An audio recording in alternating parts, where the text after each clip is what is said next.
Welcome to Sacrilegious Discourse. For this is what the Sovereign Lord says. Why do you need prophets to tell people who you are and what you want? If you can justify everything that the God of the Bible has done, then you can justify any of your behavior. A lot of this mentality is trickling into what is now mainstream right-wing Christianity. I am capable of empathy greater than this God of the Bible. This is a Bible that they tell kids. This is the good Lord. This is the good book. He is fantasizing about murder, mass murder. Head over to sacrilegiousdiscourse.com right now to find out how to leave us a review or support us on Patreon.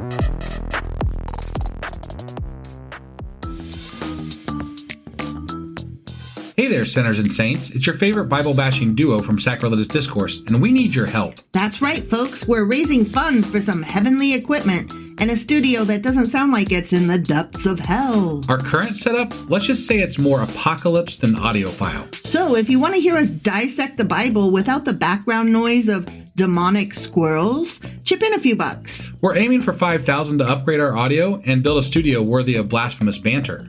Donate today and help us spread the good word of atheism. You can find a link right on our homepage, sacrilegiousdiscourse.com. Every dollar counts. Even if it's from your collection plate.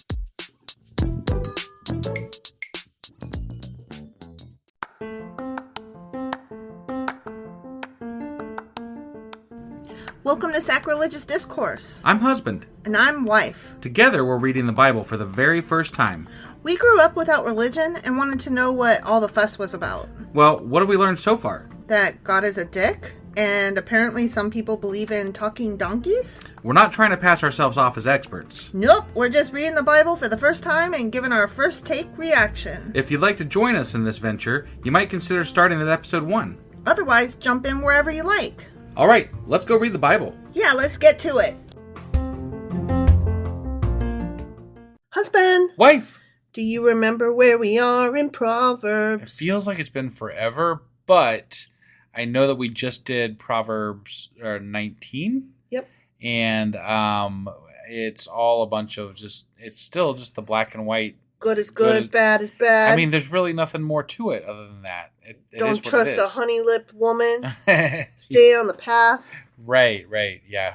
All that wonderful shit. Before we get into what we're doing today, though, I do have one thing I want to say. Mm-hmm. We have a friend, patron, that's going through some rough times right now. I just wanted to let them know that we're thinking about them, and we wish them the best, and I hope everybody else is wishing them the best, too, because they're a really great person. So that's all. Just wanted to say my 2 cents there real quick, and they know who they are. Didn't want to say name on the podcast to call anybody out, but we are thinking about you. So that being said, what are we getting into today? Today we are reading Proverbs Chapter 20. All right, let's go do this. Okie dokie.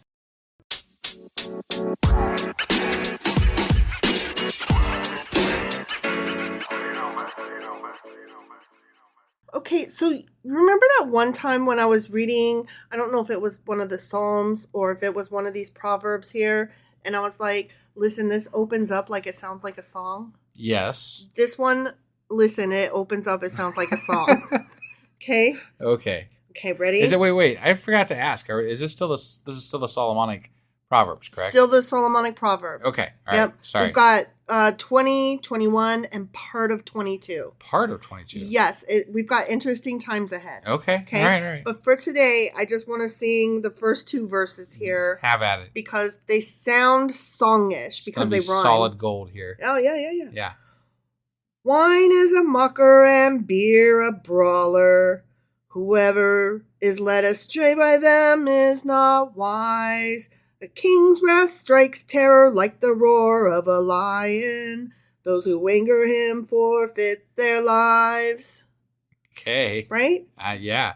So what I got out of that is like Don't alcohol. Yeah. Those rhyme good, right? It's good stuff. Yeah. So alcohol is bad. Was that one of the things? Yeah.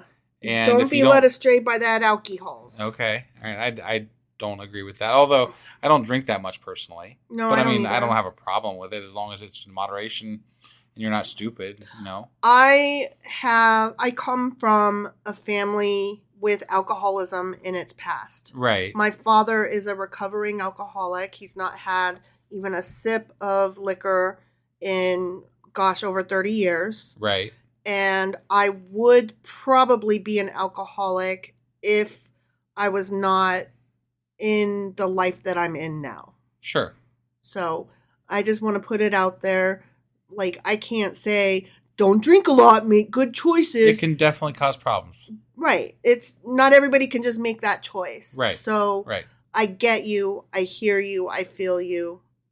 You know, that kind of thing. But also, if you drink, we don't think you're evil. No. So, I still drink. I just check with my partner to make sure that I'm not going above and beyond what is socially correct or what is like good for my body. Right. Because I could down me some margaritas. Oh, you could. Mm-hmm, Yes, you could. So yeah, a king's wrath strikes terror like the roar of a lion. Those who anger him forfeit their lives. Well, I mean, I can agree with that. It seems like a lot of kings were pretty terrible and killed a lot of people because they like to roar. They do. Yeah. You're gonna hear them roar. Yeah. Oh. Katy Perry? Yeah. We went through a Katy Perry phase with Kid, especially that song Roar. Right. Oh my God. Do you remember that? I do. That was a great era. Yeah. I think we got turned on to Katy Perry with the, what was when she kissed a girl and she liked it? I kissed a girl and I liked it. At the time, that was a pretty radical song. It was, especially with her coming from a Christian background. Yeah. So, I mean, I don't know. That's what got us on that kick. And obviously, Kid was much younger then. So, it was, we were tempering the type of music that they would listen to. So, it was all right. It was good. Yeah. I think we had a mix that was like appropriate for a kid or something from Katy Perry. Because they were little. Right. And they didn't need to know about people just going out and doing things with people. Yeah. Of any gender. Sure. It wasn't, FYI, it wasn't the queer factor. No. Just so everybody doesn't get the wrong impression. We let them listen to that song. Yeah. That wasn't one of the ones that we blocked. There was some other one that was like worse on there. Yeah, there was. But I can't remember. She had a couple of. We had to get the Kid version, the Kids Bop version. Right. But yeah, Kid was real into Katy Perry for a while there. Yeah, that was fun. Mm-hmm. It is to one's honor to avoid strife, but every fool is quick to quarrel. Quick to quarrel. Yeah. The quick fox. Again, quintessential queries. Yeah. About queens. What? Oh, yeah? I don't know. Okay. I don't know where you're going with that. I just wanted to say... Sounds like you're just coming up with cues. I was, because that's fun. Yeah. Okay, anyway. I like... oh my God, that scene on the movie Mr. Popper's Penguins. Oh, yeah. Okay. And I was thinking V for Vendetta. Oh, yeah, that's a great scene, too. That scene is fantastic. Yes. Yeah, that's actually better. Yeah. But on Mr. Popper's Penguins, there's... what's her name? Her name's like Piper. Yeah, something like that. And she goes off on the peas, and it's like, holy shit, that's amazing. Yeah, it really was. That was really cool. It was really good. But V for Vendetta, definitely, that was a chilling. Like you're like, oh my God, that was amazing. That was the first movie you and I ever saw together in the theater. It was. We saw it at the Danbury Dollar Saver, which no longer exists. Yeah. And you took me there. You'd already seen it, and you were like, "You're gonna love this movie." And I feel like you were judging me to see if I would like it, and you were like, "If you don't like this movie, I'm gonna break up with you." I feel like that is what was happening. I was enthralled. I thought that movie was fantastic, and I cried during the power scene when she lifted her arms in freedom. I bawled. It's a great movie. It's a great movie. If you haven't seen it, definitely watch that. Yeah. It's not for everybody, and there are some things that don't hold up well over time, but generally speaking, yes. Sure. Like now, we're not happy that she was held against her will and that kind of thing. Sure. And yes, obviously, you don't kidnap a person and throw them in a cellar to try to convince them of your side. But also, he was not meant to be a correct person either. Right. So, I mean, he was definitely a vigilante, and she changed him as well. Right. So. Yeah. Anyway, Proverbs. Best movie. Yeah. Okay, sorry. Sluggards do not plow in season, so at harvest time they look but find nothing. Because, they were Because sluggards. they're lazy, yeah. Yeah, lazy bastards. But apparently they could find, then last time we read, they could find a path to get caught up in the thorns. Yeah. Or whatever it was. But let me ask you this. If a sluggard ain't out there plowing, do you think they're going to bother going out at harvest time and walking around looking for shit? Probably not. Yeah. I don't think that's either way, it's going to be bad. They know that there's nothing out there. Right. They're not going for that walk. Yeah. They ain't looking. Right. They're lazy. They're sluggards. Yeah. They're going to their neighbor saying, I'm hungry. Yeah. You got an extra bowl of soup for wifey? The purposes of a person's heart are deep waters, but one who has insight draws them out. Okay. They said that almost exactly the same in the last chapter. Did they? Deep waters. I don't recall. I remember them saying that. Huh. But yeah, whatever. Okay. It is what it is. What? See, this is where I got hung up last time. They're getting at what the tip of the iceberg. It's the purposes of a person's heart are deep waters, meaning you don't know what's happening within a person's heart, but one who has insight draws them out. Okay. So like me and you are talking, I don't know what's happening in your heart, but if I just have insight, you could draw it out. I could force you. I could be V for Vendetta and get you to find freedom on your own. Got it. Yeah. Okay. Yeah. There we go. Full circle. Right. That sounds very narcissistic and right. Like you're pretty full of yourself if you think you can do that to somebody. I'm just a good listener. That's what they say. Many claim to have unfailing love, but a faithful person who can find here. Oh, what? Here. Yeah. I'm a faithful person. I am too.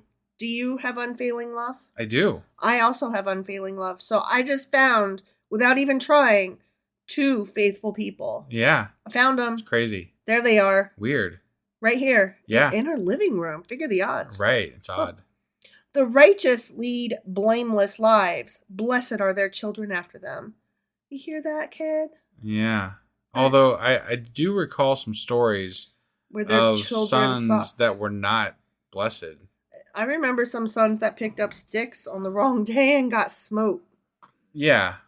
Or they didn't pick up sticks that was on the lighting wrong the day. wrong incense. They wrote I always get them mixed up. Yeah. They did something bad and they got smoked and it wasn't that bad. Right. But, Aaron was Aaron good. did also make a golden calf. Yeah, but so one might call argue him completely blameless. But one might argue that there were particular people following the religion that went for that sort of thing. It's true. It's true. So I don't necessarily blame them for that. Yeah, I don't think Aaron was necessarily a bad guy. And Moses did when he came down and had him murdered. Yeah. So Moses had him murdered. He was like, yeah, I'm blaming you for that. Yep. Even though one of the commandments is thou shalt not kill. The first one, I think. We're gonna go ahead and kill you. Yeah. So right after I get done talking to God. I think Moses was a shit. And I I agree. think that Aaron got the raw end of the deal. But most of all, I think that their sister Miriam got the worst part of it. Yep. When a king sits on his throne to judge, he winnows out all evil with his eyes. Wow. That's some powerful eyes there. I don't even know what to say. Do you think he has Betty Davis eyes? No, definitely me not. Neither. Definitely not. Who can say, I've kept my heart pure. I am clean and without sin. Probably not many people. Probably nobody, honestly. Yeah. Because everybody fucks up. If you're asking, yeah, we all screw up. Everybody makes mistakes. And some of us make bad choices. If you never made a mistake, that's kind of boring, actually. You're not human. Right? You're not human. And also, I think you're probably lying. Like, there's a saying that literally says everybody makes mistakes. Yeah. It's just a thing. Yeah. So there. Yeah. Differing weights and differing measures. The Lord detests them both. The Lord don't like no cheaters. He cares about them weights and measures. He does not like no cheaters. Yeah. Don't be cheating. That must be a really important job those people have, the weights and measurements office. Yeah, I would imagine. Because apparently the Lord cares about their job. Well, yeah. You were doing the Lord's work here. If you think about it, that was very important to their daily lives. Right. So that's why they make such a point of recording that stuff in the Bible. No, I get it. I get why it's in the Bible. I think it's funny that they ascribe it to God, though. Right. That's right. all. Yeah. They're like, don't be a cheater, you shit. And then they're like, cheaters never win. And then they're like, you know what? Cheaters are going to fucking go to hell. And then they're like, the Lord don't like no cheaters. Right. Yeah. Yeah. Even small children are known by their actions. So is their conduct really pure and upright? What? Even? And yeah, I heard it. But what, they're known by their actions, so is there, I mean, if their actions are pure and upright, then and they're still known by them, I guess then that would, like, there's no, it's a horrible question. Like, what's the question there? It's like if you leave a plate of cookies and you tell kids, don't eat those cookies. And you leave them on the table and they just came out of the oven. They smell so good. Yeah. And, the 3-year-old, right? Yeah. You think the 3-year-old's not going to eat that cookie? Oh, hell no. Do you think that he's a bad kid if he eats that cookie? But like, I'm assuming they're getting at the fact that, like, kids are always getting into trouble. Mm-hmm. Is that what they're saying there, maybe? I guess. It's a stupid question. It is. Like, of course kids are always getting in trouble. They're testing their bounds. And it's like, well, I mean, no. Right. You know why? Yeah. Because they're human and humans suck. Right. And the question is, do you teach them better to make good choices? And, do you love them and give them a safety net for when they inevitably fall down? Right. Like, what kind of parent are you? Yeah. The question is not about the kid. The question is about the parent. Right. How do you handle it when they fall? How do you handle it when they make bad choices? Right. How do you handle it when they realize that they've made bad choices that you let them make, and then they come to you for help, and you have to hug them and hold them without saying, I told you so. Right. Because sometimes, you have to let people make their own choices. Yeah. So, yeah, I think the question should be about the parenting, not the child. Right. Ears that hear and eyes that see, the Lord has made them both. Did he also make the ears that don't hear and the eyes that don't see? That's a great question. And, I just got done listening to a guy talk about evolution and how all these things are like your eyes, right? Mm-hmm. The octopus actually has much better eyes than humans do. They have way better construction. Yeah, it's a much better construction. It's much more accurate. You don't have blind spots. There's so many things that are so much better in an octopus's eye than in a human's eye. Yep. And why would God not create our eyes to be the most perfect version of eyes? Right. Right? And also we have things like an extra muscle in the back of our foot. And why would we have an extra muscle there that does nothing? Literally does nothing. Right. And there's not only that, but like there's humans that have different that are missing certain things that other humans have. Right. Like, they've evolved past having these things. Or some people are born with their organs on the wrong side. Yeah. Or some kids are born like without a heart or a brain, and it's tragic because they're either stillborn or they're forced to be carried to birth, and it's tragic for everybody involved. Right. Yeah. But I mean, there's plenty of examples of how we are always and still evolving as a human species, let alone talking about like, other forms of life that evolve much quicker because they reproduce much quicker. Right. So I mean, it's something that's very evident that actually exists, and yet we're talking about how God created the eye and whatever. Right. Fuck that bullshit. That's such a bunch of load of shit. It is a load of shit. Have you heard about those? There's a whole island of people that because their gene pool is kind of cut off from the rest of the world, they all have an extra digit on each of their hands and feet. Interesting. Yeah. Yeah. Apparently, one of the other things they were talking about too was that there's people in the Himalayas that live at high altitudes that they actually are able to process oxygen much better than normal humans. And you mean adaptation? Yeah. You mean that there was a mutation, and a few of them with that mutation bred. And so those people survived better. And then over time that they evolved differently. And so they have a better skill. Yes. Is that what you mean? That's what I mean. So almost like survival of the fittest, but like slow. Right. Which is how evolution works. Yes. And just for the record, the guy that I was talking about that I heard him talking, his name is John Peters. And you should really check out his website. He's a really smart dude, and it's truthfulorigins.info, and it has some really, really great information about evolution and things there. I wasn't planning on pitching his website today, but it was a really great speech that he gave on evolution and how these things happen, and his site really portrays a lot of that stuff really well, so it's worth checking out. So, sorry, I didn't mean to get off on a tangent there, but I took a class on evolution way back when I was in college, so that was in 2005. Yeah. And it was so interesting, and we had to read this book called The Scars of Evolution, and it was kind of like an alternate evolution theory that had to do with us like either remaining near the water or having come out of the water and then going back into the... Anyway, it like described how we are so closely related to dolphins. Like, apparently we're like more closely related to dolphins than monkeys or some shit. And the fact that their spines are like ours and, bend up and down instead of like back and forth. Yeah, yeah. Like, I didn't get all of it. Obviously, I didn't retain a lot of it, but it was very interesting, and I can't remember how all of it works, but it was... Anyway, I don't know why I said all that. No, it's all right. I one of the reasons I am an atheist is because of all the evidence of evolution and the claim that God created us, and it's just such a bullshit claim. Yeah, he did a really slipshod job. Right, right. And there's so much evidence to the contrary. We're not his best work. It's not like it's. I one of the things I hate the most is when a theist on Twitter or something is like, evolution is just a theory. I'm like, yeah, I don't think you understand. But you don't how understand that what works. that fucking means. So shut up. So is gravity, and yet you're stuck to the planet with your feet. Right, right, yeah. Anyway. Proverbs. Back to Proverbs again. Do not love sleep, or you will grow poor. Stay awake, and you will have food to spare.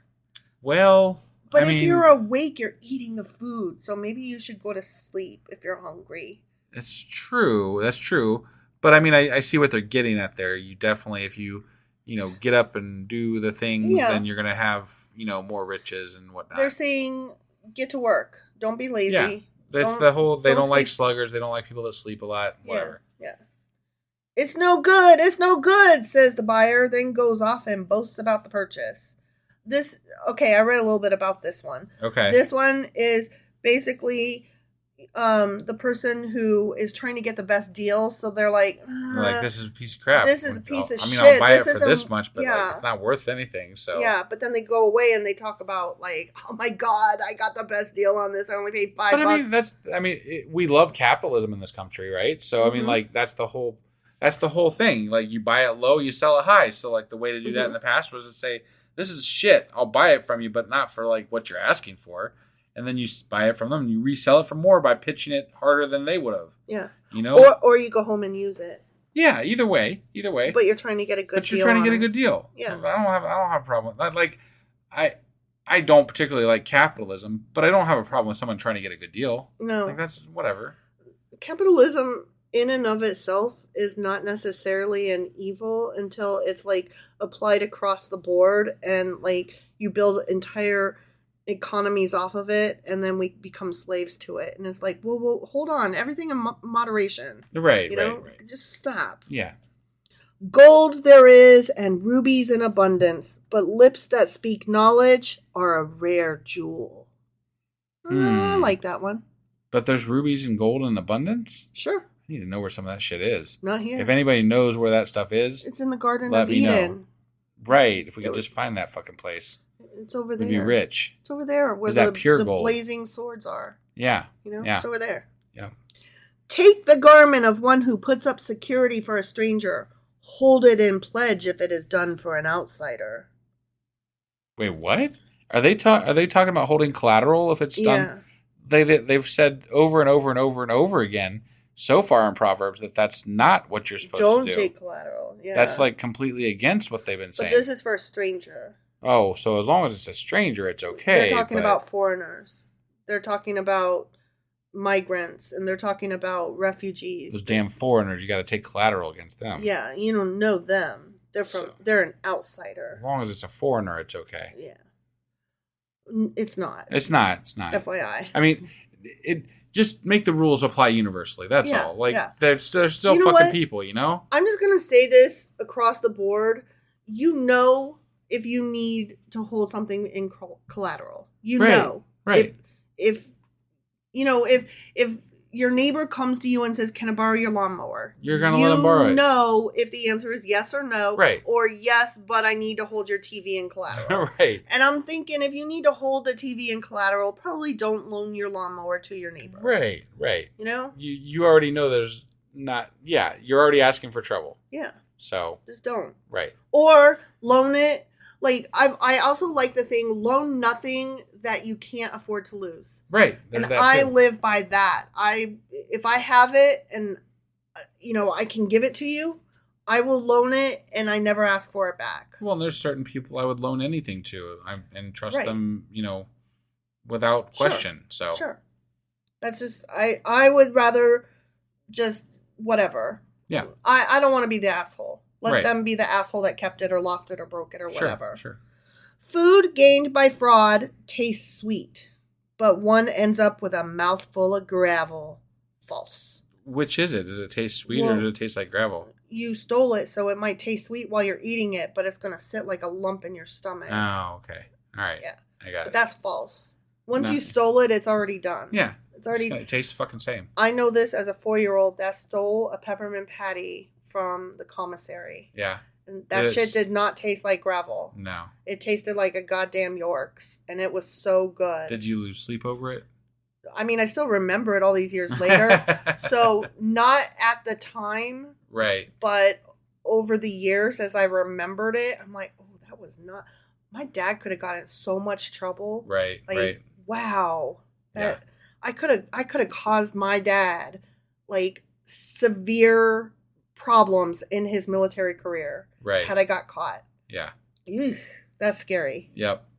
Plans are established by seeking advice. So if you wage war, obtain guidance. I mean, I would say that's fair. That's fair. Yeah. Ask around first. You don't want to just jump into that without knowing what you're doing. Don't do things willy-nilly. Make sure anytime you're doing something big, whether it's war or moving to another country or buying a house. Yeah. I don't often recommend war, though. Like, it's not something I would recommend doing. Whatever you're doing. Yeah, big decisions. Big decisions like that. Sure. Going back to school to get your master's degree, make sure you talk to people. Yeah. These are big changes. Yeah. A gossip betrays a confidence, so avoid anyone who talks too much. That's not true. They make it seem like if you gossip, you're only saying things that were told to you as a secret in confidence. Right. And that's not necessarily what it means to gossip. Like... Yeah. I would say oftentimes people utilize, like, I know a lot of people who gossip, and I would say that they oftentimes expect you to keep their gossip in confidence, but at the same time, that same person is telling every fucking person on the planet the same goddamn thing. Right. So really, it's kind of a who gives a fuck. I'm just saying, like, me and my sister, me and my best friend, and me and your mom, we can talk some shit. We trash talk people. Sure. We gossip. We do. Yeah. And not like all at the same time in the same circle. And like, I don't trash talk any of them with, like I won't be with my sister trash talking your mom. I won't be with my best friend trash talking my sister. Like, I'm just saying, like, each of us has somebody or something that we gossip about. Sure. And it's not necessarily something that was told to us in confidence. We're just talking trash about somebody. Yeah. That's a form of gossip as well. Right. So it's not just sharing somebody's secrets. Yeah. But, two can keep a secret if one of them is dead. That's right. That's what I learned from Pretty Little Liars. Yeah. If someone curses their father or mother, their lamp will be snuffed out in pitch darkness. Wow. That interesting. Got dark real fast. Their lamp? Are they talking about life? Their lives. Okay. Yeah. That's not true. That's not true. It might happen, but it's slow if it's happening in my life. Because I have cursed my father and mother. Right. I love them dearly, and I have a good relationship with them. I But think I have even our cursed listeners them. have heard it. Heard us do that. So, Yeah. Yeah. And I'm sure my kids have cursed me. Sure. Yeah. I know one particular.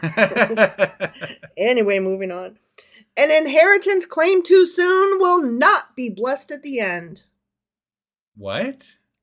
If Why would you? You're trying to get your inheritance from your parent before they're dead. That's not a good move. Don't do it. Okay. Wait till they're dead, then get the shit that they were going to give you. Sure. Okay. That's all. And don't kill your parent for your inheritance. That's shitty. Right. Yeah, that is shitty. Murder's not good. That's not good. Don't do that. Do not say, I'll pay you back for this wrong.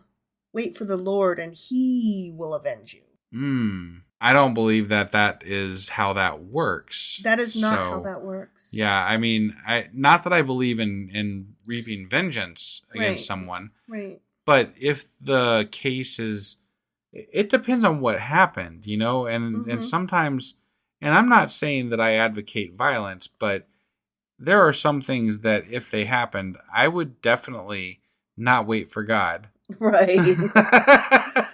I'm just saying. There are some I'm not going to spell it out. I'm not going to say. I'm just saying that there are some things. I wouldn't wait for the police. Some things if they happened. Yeah. Much less God. Right. I'm just saying. Yeah. No. Some things.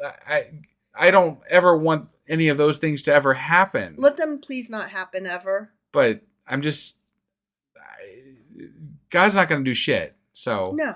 Because God doesn't fucking exist. Right. So that is. I don't advocate violence. No. But there are people that you love, and I'm just going to leave it there. Yeah. So.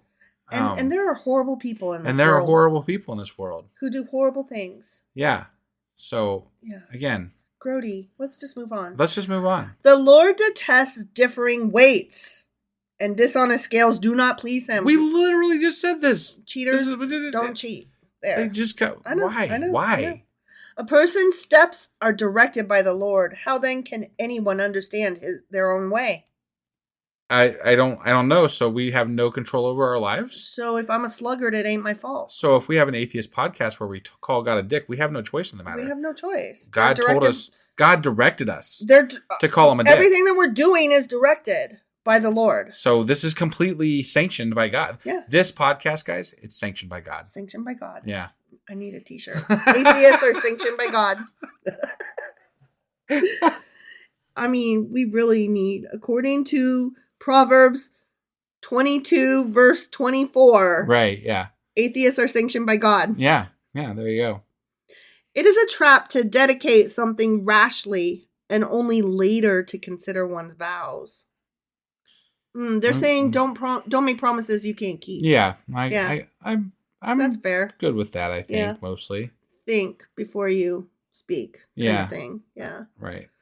That also has to do with like people that make plans like they're enthusiastic in the moment and then they think later and they're like, oh, why did I do that? Yeah. Right. Yeah. Like sometimes I would volunteer enthusiastically for like everything. Like a PTO mom kind of thing. Yeah. And mostly I did follow through, but there was one that I pulled up at the school. I had an anxiety attack and I started crying right there in the car and I noped right on out of there. I went back home. Yeah. I was like, why did I do that? Right. I don't know. Make your brain do some thinky bits before you do the talky bits. Yeah. A wise king winnows out the wicked. He drives the threshing wheel over them. Damn. Let's not, guys. That's pretty rough.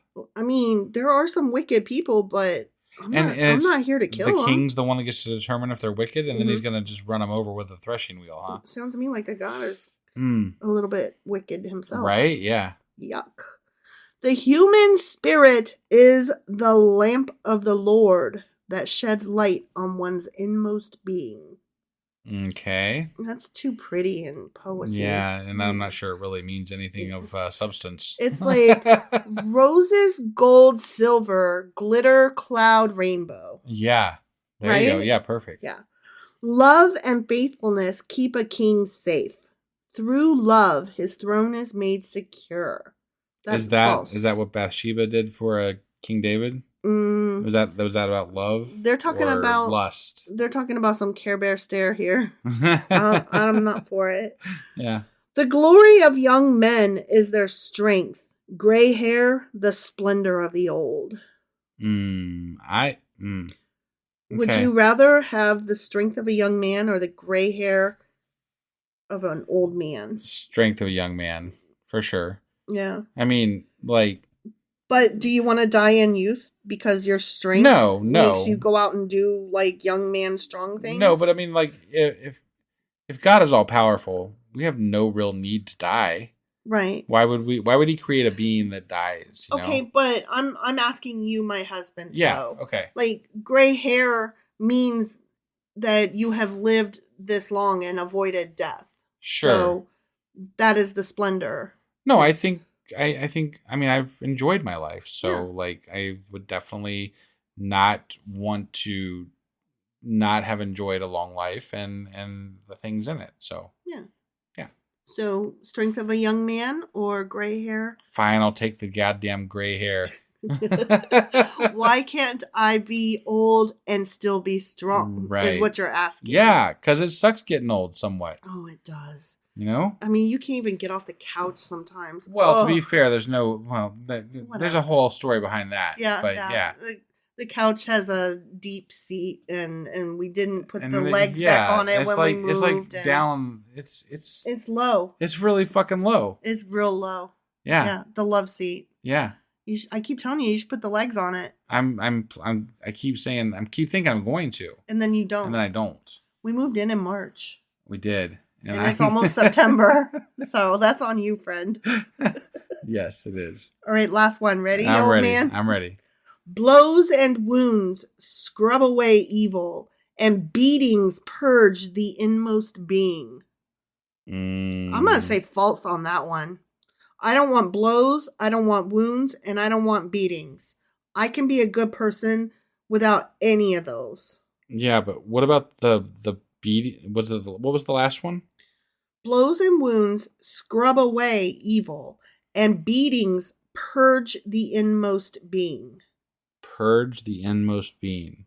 So, like, I don't really understand what that's getting at, I guess. Is it saying that you, if you get beat enough, they can beat out of you yourself? Maybe we're looking at this wrong. Maybe it's what doesn't kill you makes you stronger. La, la, la, la, la, la. Just because I'm being... I don't know, Kelly Clarkson. I don't know that song. Okay. But it's good. Anyway, it's something to do with beating and blows and shit like that, and I don't know how I feel about it. So that's all. I mean, I prefer not to have hardship, but I do know that hardship does build character, ? Well, and they like punishment in the Bible too. They so sure it do. sounds something like they're getting at there, maybe a little bit, sort of. I'm just trying to think how can I apply this to my life today? Yeah, I don't know. I got enough character. I don't need any more hardship. I think we can apply. Was that the last? That's the last one. I think we can apply this to our lives by ending this chapter. All right. So how's that sound? That sounds perfect, husband. All right. Well, so we'll be back tomorrow with This was Proverbs chapter 20. It sure as fuck was. Tomorrow we'll be back with Proverbs chapter 21. We'll see you guys then. Yep. Bye.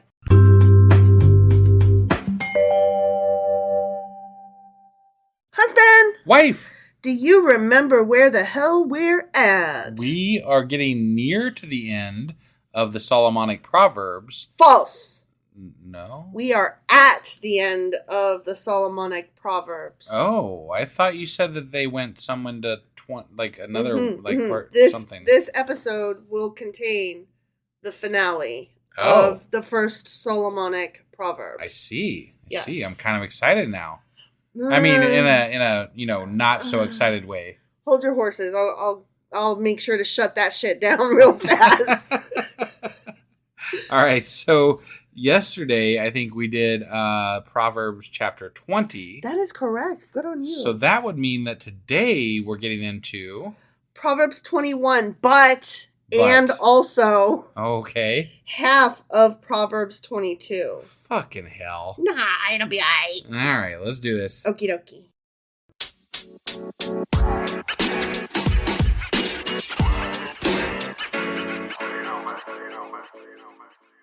Okay, so we are starting off with Proverbs chapter 21, Okay. which we are still in the bit titled Concerning Life and Conduct. Got it. And we keep saying that these are the Solomonic collection. Right. But it's not that. It's the first Solomonic collection, because there is I apologize. the other one, Solomonic.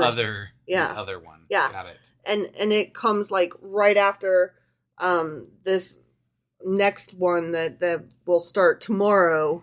That is not going to be hardly anything at all before we get back to Solomon. Okay. Okay. Yeah. So just to reiterate, the Book of Proverbs is a collection of collections, and we are in the second of the collections, which is the first Solomonic Proverbs. Got it. Okay? Yep. So, okay. Let us begin chapter 21 of Proverbs. Okay. In the Lord's hand, the king's heart is a stream of water that he channels toward all who please him. Okay. That's poetry. It's kind of, yeah. I kind of like it. Yeah. I think it's bullshit, but I like it. It's not that it's bullshit. It's just that it's like, it's so... I wish I could just read it as literature.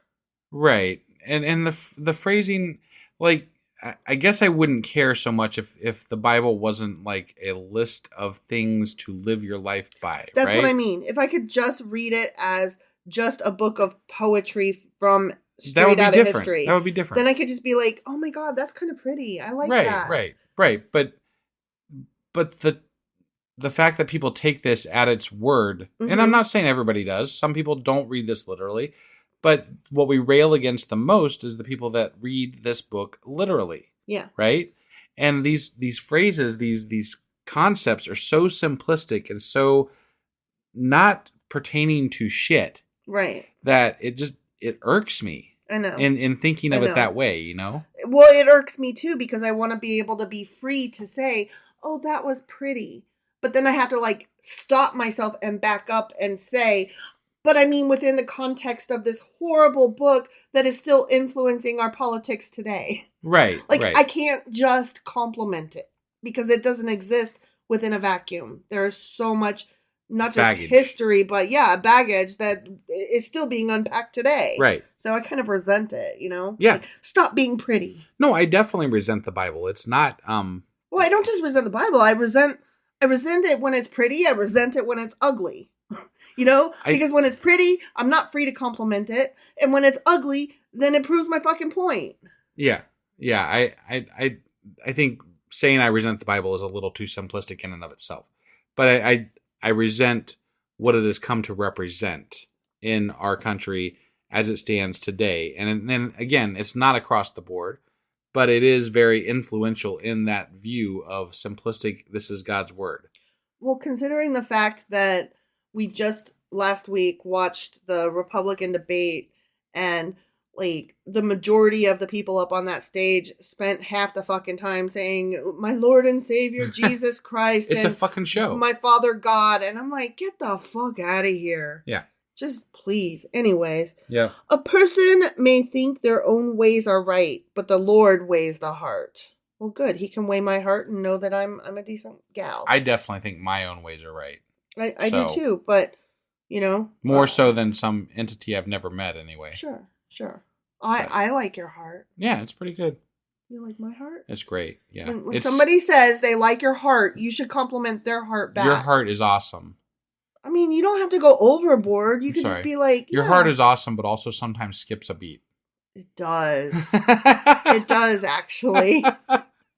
And fuck you for that. To do what is right and just is more acceptable to the Lord than sacrifice. Okay. I like that concept actually, because I think what it's saying is that as long as you live a good life and do what's right and just, right? So actions. You don't need to make it's more that weighs heavier in the determination process, I guess, of God or whatever, than the sacrificial bullshit check that the box he has ritualism. you do. Yeah. Yeah. So actually the acts that you do, like actions speak louder than words kind of thing. Yeah. Like the follow through is the important part. But I mean, the sacrificial crap is all weird. But what's funny is that I've been told that this is exactly not true. That there are no acts that matter without a belief in God. Right. Well, yeah. I mean, they would read these the same way that we're reading them, in that they are leaving things out, and they are just simple ideas that explain aspects of God, I think, and not the full concept. Right. So, I mean, there's ways to explain away what we're reading as still meaning what God, what they want the Bible to mean. Sure. You know? Sure. So. Haughty eyes and a proud heart, the unplowed field of the wicked, produce sin.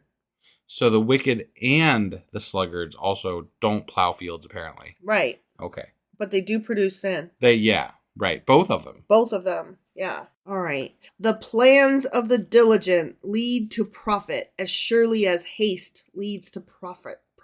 Let me try that again. Yeah. The plans of the diligent lead to profit as surely as haste leads to poverty. Oh. Well, I mean, sometimes they say the early bird gets the worm, right? But also look before you leap. Right. Which one? Ooh. I don't know. Which one do you, I guess it's just right? going to flip a coin, see which one's going to work for you. Yeah. It just depends on the day and which self-help guru you're following. Probably even they had probably something counter in this. Yeah. Let's just keep that one in the back of our mind. Sure. A fortune made by a lying tongue is a fleeting vapor and a deadly snare. I will take that fortune. If they. But it's made by a lying tongue. Yeah. I want my fortune to come from a truthful tongue. Right. Yeah. I mean, if they're lying, don't give me a fortune unless you're telling the damn truth. No, and I do agree to that, with that to some extent, but it doesn't mean that that's how it actually works. Right. So, whatever. We're so over this bullshit. The violence of the wicked will drag them away, for they refuse to do what is right. Okay. Bad is bad. Yeah. And they're going to get punished. Right. Okay. Right. The way of the guilty is devious, but the conduct of the innocent is upright. Sure. Yeah, bad is bad and good acts good. Yeah. Hey. Yeah. Better to live on a corner of the roof than share a house with a quarrelsome wife. No. That is such a shitty statement, just in general. Tell us why. Why. Because you're okay. This is the every asshole guy complaining about their wife, right? Mm-hmm. My fucking wife, god damn it, she blah blah blah blah blah blah. And then his buddy saying, you knock her around, make her bring you a beer. But that's exactly what this is. This statement is saying that that women are not correct, and you can't. They are the cause of disharmony in the home. Yeah, of course they are.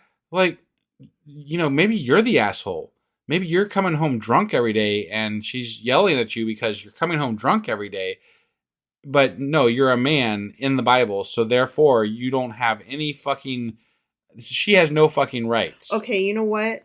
This is a perfect place. I gotta just drop my phone here for a second because I'm about to go off. I figured. This is a perfect place to talk about an article that I read today in Scientific American, and that's not where it was first reported. I want to say it was Harvard that did the study and released it or whatever. Okay. I could be wrong. Don't quote me on that. I'll find the article and share it. Sure. At any rate, it was just revealed that women's hygiene products were never tested with blood.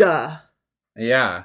And what's really funny about me having learned this today, before I even get into the "are you fucking kidding me" of that, what's really funny about that is that just a couple of days ago, one of them damn pad commercials came on where the ladies are so excitedly talking about leak guards and stuff. Right. And the lady with the, they were pouring the blue liquid into each of them and squeezing it, and the one holds the blue liquid better than the other one. And yay, apparently all they ever used was the blue liquid. Yeah, but we were talking about it, and I kept saying, I don't understand, because blood doesn't look like that. Like, I'm not talking about the color. Yeah. I'm talking about the thickness and viscosity. And, like, I remember specifically saying, like, I must not be using pads right because mine never squished out like that. Like, mine never held liquid the way these do. Right. I must, like, the importance here is that I was blaming myself, my body, and the product of my body that cannot be helped, and saying, I'm doing it wrong. I am wrong. My blood must be wrong. My menstrual cycle must be wrong. There must be something wrong with me. Assuming, of course, the product made to absorb menstrual cycle materials were tested to absorb menstrual product materials. Well, you'd be wrong. Right. And why is that, husband? Because men were in charge, probably. Yeah, of course they were. Of course they were, because scientists and CEOs and company Yahoo blow butt people just, I'm so mad I just spit everywhere. I'm so, like, when I read that article, I literally cried and I seethed because I am in my mid to late 40s, and for years I have literally thought there was something wrong with me and my menstrual cycle, and to find out, no, the products were the fucking problem this whole goddamn time. Right. Like, can I just tell you? It was probably a cost thing. It was probably like, it's really expensive to get blood shit, so we're going to just use water. And water, blood, it's all the same. Liquid is liquid. Yeah. But anybody, you don't even have to have fucked with period blood to know that blood is not the same as water. Right. They're different. Anybody who's ever cut themselves before knows that blood is not the same as water. Sure. Like, and today I hated men. Today I really hated men. And I just feel like that was a perfect time to drop that bombshell. Yeah. That, ladies, if you thought that there was a problem with your menstrual products because they were not absorbing materials correctly, the problem was the product, not you. And you are great, and I'm sorry if you felt the way I felt, and if you ever thought that there was something wrong with you. And by ladies, I mean, apologies, to be more inclusive, I mean anybody who has ever had a menstrual cycle. Sure.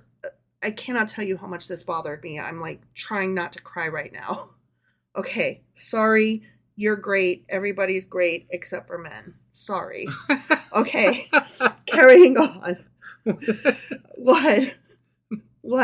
I am man. Right. Are you gonna? I did not test. Are you gonna hashtag not all men me? No. Is this that moment? No. Oh my Christ! No, do not. I'm not. Okay, because the appropriate response in this moment is, "Oh my God, you are so right. Those dicks." Right. That's what I meant. Mm-hmm. I thought I made that clear earlier, but no, when I texted you the information, you texted me back exactly correctly, and you were like, "Those bastards." Right. Yeah. So I'm glad that you were on my side in this, and you understood why I was upset, because we were just talking about this. Yeah. Ugh. Okay. Sorry. Anyway, fuck the husband that decides that living on the corner of his fucking roof is better than living with his quarrelsome wife who just wants to get a pad that works. Tell us how you really feel. I did. I know you did. And I'm not sorry for it. How about that? All right. The wicked crave evil. Their neighbors get no mercy from them. You know why? Because the husband's up on the roof oh my God, throwing a goddamn fit that his wife threw him out because he's like, why don't you build a bridge and get over it? Can't you just make your period stop for a minute? Because some men really think that. All right. Sorry. Okay. Neighbors get no mercy from the wicked. Okay? Yeah. Got it. I don't understand that, but okay. Got it. I think we need one just freebie here to just calm down. Yeah. And maybe like think of rainbows and butterflies for a second. Are you Care Bear staring me? I am a little bit, yeah. Okay. Because you're really heated at the moment. I am so angry all over again. No, before I was just distraught. Now I'm angry. Right. Yeah. Okay. When a mocker is punished, the simple gain wisdom. By paying attention to the wise, they get knowledge. Okay. I mean, yeah, you go to a seminar where somebody's speaking that's a wise, a knowledgeable person. When a mocker is punished, they gain. Hold on. When a mocker is punished, the simple gain wisdom. Yeah, I don't understand how that works exactly. When somebody's a bully or a heckler, you should throw a brick of information at their head. Right? I guess, yeah. Because that's how they learn. Sure. And then they pay attention to the wise, and then they get knowledge. But that one kind of makes sense, I guess. If you learn something from a wise person, then you learn. Right. Right? Yes. Okay.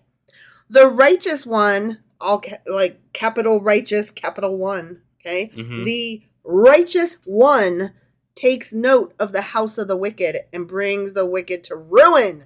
Oh. So I thought that was God's job. Oh no, you need to be walking down the street and you see two women coming at you, one on either path. One got the honey lips, and the other one is that bitch Wisdom who knows a thing. You need to make sure you bring honey lips to justice. You turn to Wisdom and you say, "Get her." Got it. And then you guys go and you burn her house down, but not before stealing all her tampons. Okay. Whoever shuts their ears to the cry of the poor will also cry out and not be answered. So we like the poor again. We do. This time. I started to say today, but it could change in the next it could change. verse. Yeah. So who knows? Yep. A gift given in secret soothes anger, and a bribe concealed in the cloak pacifies great wrath. Concealed in the... I don't need a bribe. I do need a gift. Right, no, I think it was saying the bribe was bad and the gift was good, wasn't it? No. A gift given in secret soothes anger. So yeah, right, yeah. Give me a secret gift and then I'll be soothes happy. Anger, right. Right? Here's the next part. A bribe concealed in the cloak pacifies great wrath. Oh. So yeah, if you see that wrathful person over there, you can bribe pacify him by hiding a bribe in your cloak. I see. I don't think that's great advice. I think that's shitty advice. advice. I'm not saying that it's never worked, but I mean... Let's not encourage each other to bribe. Yeah. Pissy people. Yeah. Yeah, that's a bad habit to get in. That's part... we don't negotiate with terrorists, right? Right. That's kind of the same concept. Not the opposite concept. We aren't going to bribe them. Yeah. We're going to not deal with them, basically. Yeah. And not encourage them. Right. Bribes encourage people. They do. So let's just all be nice. Yeah. And let's try to just be the best and call out shitty people. And demand better testing for menstrual products. Jesus Christ. But am I right, though? Better testing, please. I'm not... denying that here. Okay. I just was trying to... I know. I'm going to keep bringing it up. That's what this episode is about. Okay.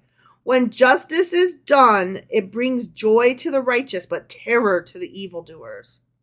Okay. When good is good, then bad gets scared. Yeah. Okay? Yep. I just simpled it for you. I guess that's how it doesn't go. Right. But whatever. Right. Yeah. Whoever strays from the path of prudence, straying from the path of prudence and wisdom and all them. Yeah. Right. Whoever goes on the path of them honey lips. Yep. Comes to rest in the company of the dead. Oh, holy damn. shit, that turned dark. Honey lips equals death. Wow. I did not know that. Okay. Whoever loves pleasure will become poor. I like stickers and Sharpies and Dr. Pepper, but I'm not going to buy myself those things right into the poorhouse. Right. Whoever loves wine and olive oil will never be rich. That's not true. That is not true. That's crazy. I know plenty of people who love wine and olive oil. Who are rich. And they are rich. Yeah. Yeah. You can fuck right off with that. Yeah. I'm still going to buy incorrect wine now and again. The wicked become a ransom for the righteous, and the unfaithful for the upright. We can become a ransom for the righteous. I mean, I don't know how that works out exactly. the wicked hold us back. Right. Like, we are only as good as the least of us. We are only as strong as the weakest link, kind of thing. Is that maybe they're holding us back? It's with a little their too wickedness? vague, I think, to really comment on, in my opinion. I was so just trying to put some meaning. I'm gonna go with to that. it. Like, Wrap and it up. next. Okay. Got it. Better to live in a desert than with a quarrelsome and nagging wife. Jesus Christ. Okay, stop. Really, you told me no more, and then they give me this shit. You literally told me not. I mean, it doesn't have anything to do with, menstrual cycles. A quarrelsome and nagging wife has nothing to do with how well her menstrual cycle products work. Are you kidding me? Why the fuck do you think she's quarrelsome and nagging? I'm going to go with her husband's a dickhead. That too. But that's what I'm going to go with. That too. On top of the fact that she has a period in the first fucking place and her hormones are going north and south. Okay. The wise store up choice food and olive oil. Wait, they got olive oil? What? The fuck? Why do they have they're going to be in the poorhouse. They're not supposed to love olive oil. And maybe they don't love it. Maybe they only like it. Maybe that must be the distinguishing factor. You can like olive oil but not love it. Just don't love it. Yeah, that's where you go wrong. Fools gulp theirs down. Right. The wise store it up, the food and the olive oil that they only like, not love. Yeah. And it doesn't say anything about wine, so I guess wine's wine, yeah. Except Jesus liked wine, although we're not there yet. He turned water into wine. Spoilers, though. We're not there According yet. to, people. Well, that's what I've heard. But we're not in the New Testament yet. We're not. So maybe that could be wrong. It could be. I guess. We haven't read it ourselves yet, so. I don't know. Whoever pursues righteousness and love finds life, prosperity, and honor. So good is good and finds love and good stuff. I think that, there is something to be said for creating actions by your own actions, right? Like you create a space for yourself by acting the way you want to be treated and things like that. Like I think there is some merit into that type of thinking, but it's also not like it's the same thing as when we kind of rail against people who say save money by, selling your yacht. Right. Like if you had bad luck, you're going to be like, fuck you. That's not how it works at all. Right. I tried to be good and people shat on me. Right. So like you can't say that that's how it works across the board because there's millions, billions of people in the world and somebody's going to have a different experience. So, okay, generally speaking, if you're like a nice person, you're going to attract nice people around you and that's going to help you network better and that's going to help you get further ahead in life. Sure. Yes, generally speaking. Right. And also likewise, if you're a shitty human being and you shit on people and you're just always mean and rude and horrible, then hypothetically, you're not probably going to make it far. Karma's going to get you. But the reason I hate the general... Let me finish, though. Okay? So, hypothetically speaking, good is good, bad is bad, blah, blah, blah, blah, blah, right? Yeah. But that leaves out but both of them are equally liable or equally possibility-wise of getting cancer. Right. Right. So, luck or, bad... fault in my stars kind of thing. Yeah. Whatever you want to call it, like shit happens, life. Right. So yes, good is good, bad is bad. Karma gonna get you, but also cancer. Yeah. Yep. I mean, that also goes along with man makes plans, but God laughs. Sure. One who is wise can go up against the city of the mighty and pull down the stronghold in which they trust. Say that one more time. I'm sorry. One who is wise can go up against the city of the mighty and pull down the stronghold in which they trust. Ah. So that's... You can fight City Hall. Right? Yeah, I guess so. I mean, saying... Right, if you just gotta be wise enough. Sure. You just gotta go visit your local library. Oh, shit, it's the wise guy. Oh, God. God damn it. Cheese it, it's the wise guy. Huh. Those who guard their mouths and tongues keep themselves from calamity. All right, I'm going to give that one a little bit of credence because I am a bit of a hothead and I do go off at the mouth. I don't always think before I speak. I wear my heart on my sleeve and I pour my emotions out and then have to pick up the pieces. Okay? So, if I were to guard my mouth and tongue a little bit better, I would avoid some calamity. Yes. I will give you that. But that doesn't mean shut the fuck up all the time. Right. No, I agree. So, time and place. Yeah. Blah, blah, blah. The proud and arrogant person, mocker is his name, behaves with insolent fury. Okay. So he's mocking and he's furious and... He's proud and arrogant. He's proud and arrogant. Sure. Sounds like a real shit. His name is Mocker. His with name is capital Mocker. M. Hey, Mocker. Hey, Mocker, what's up? Not much, man. Yeah. I'm call proud, furious, and arrogant and insolent and furious. Insolent. So yeah, leave me the fuck alone. Okay. I guess. Done. I don't. Yeah. Whatever. Done. Moving on. The craving of a sluggard will be the death of him because his hands refuse to work. Oh, okay. I mean, okay, so I'm a sluggard and I crave chocolate and Dr. Pepper like all the fucking time. And I'm like, oh God, we're out of Dr. Pepper. But that could be the death of you. Oh shit, that was a bad example, huh? Yeah, that was a really bad example. Okay, I'm a sluggard, but I also crave Sharpies and stickers. Not the death of me. And there it is. Okay. Okay. I mean, yeah. Okay. I'm imagining in my head though different Sharpie and sticker deaths though now. Are you serious? Like, oh, Dumb she colored ways to die. Oh my God, we'll post that one in the show notes. Like if I colored all over myself accidentally with Sharpie, then I could die of ink poison. Right. Like yeah. like that episode of Seinfeld where George licked the envelope or something. He was gonna get married and George Costanza was gonna get married. And the lady that he was going to marry was mailing out the invitations and she was licking all the envelopes, but there was like some infection on the envelopes that got into her tongue. And so she died or some shit like that. So that's how she died. And so he was saved from getting married because he didn't really want to get married. Got it. Yeah, that's horrible. That's Seinfeldian. That's fucking horrible. Yeah. All day long he craves for more, but the righteous give without sparing. Okay. Okay. I don't know what to say there. Be generous. Sure. Okay. Yeah. The sacrifice of the wicked is detestable. How much more so when brought with evil intent? So yeah, don't. When you are checking the box and going through the routines for badness sake or just to, look good, you're an asshole. Fuck you. Yeah. Sure. Got it. A false witness will perish. Jesus. But a careful listener will testify successfully.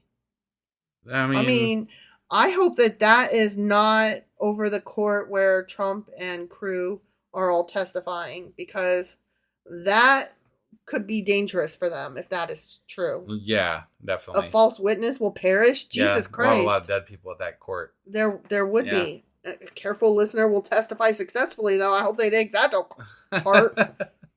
The wicked put up a bold front, but the upright give thought to their ways. Think before you speak. Yep. Look before you leap. Yep. There is no wisdom, no insight, no plan that can succeed against the Lord. Really? Mm-hmm. I see. And how can we prove that? Is there a way that we could prove? I would like to be able to prove this. Sure. Because let's give it a shot, right? Like hold my beer? I mean, challenge accepted? How do we know if we've succeeded against the Lord? How do we know that we haven't succeeded against the Lord? How do we know that the Lord exists? These are all fine questions. I'm moving on. Well, I'm just saying, it's very dumb. Right. That's a very dumb statement. Sure. Because there is no way to gauge that or measure that in any way whatsoever. It's not quantitative. That's certain. At all. Right. Yeah. Right. Okay, the last one for chapter 21. Ready? I'm ready. The horse is made ready for the day of battle, but victory rest with the Lord. Okay. Okay? Yeah. Do your best. Why do we need the fucking horse if God's going to take... I questioned that back when they were fighting all the time. Yeah. Why do we need the fucking horse and the soldiers? Just do your best. If God's going to just, Don't worry about it. Just do your best. Okay. All right. So that was the end of Proverbs chapter 21. However, we are going to read verses 1 through 16 of Proverbs 22 because this portion of the chapter is still part of that second collection of the book of Proverbs, which is called the First Solomonic Collection. Okay. Okay? Mm-hmm.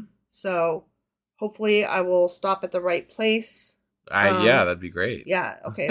Again, verses 1 through 16, just to remind myself. Yeah. Okay. Proverbs chapter 22, verse 1. All right. A good name is more desirable than great riches. To be esteemed is better than silver or gold. I will take the riches over the good name. Although they're speaking of good name as in like your reputation. Yeah. Right. So like we were talking about riches versus fame with Kid earlier, and Kid was like, I don't want fame, only riches. And I'm with that. Like, keep the fame. Just think you can just enjoy your life if you have riches, Yeah. Like, why you don't have to worry about being reputable. It's not my business what other people think of me. Yeah, I don't give a shit. Right. I mean, especially like, okay, let's just take where we live, right? Yeah. And generally speaking, it's very Trumpian out here. Yeah. And I don't really give a fuck what my reputation is amongst those people. Right. Like that's not something that I'm concerned of. I'm concerned for my safety from them. I'm not worried about like, oh, they don't like me. That's sad. It makes me cry at night. Right, right. So, yeah, I'll take the money and not worry about what they think of me. Sure. Same. Okay. Verse 2. Rich and poor have this in common. The Lord is the maker of them all. Oh. You know what else they all have in common? What's that? They all shark. They do, probably. You know what else? What's that? They all breathe oxygen. There's a lot. There's a lot happening here. That is true, yeah. There's a lot. They're all mammals.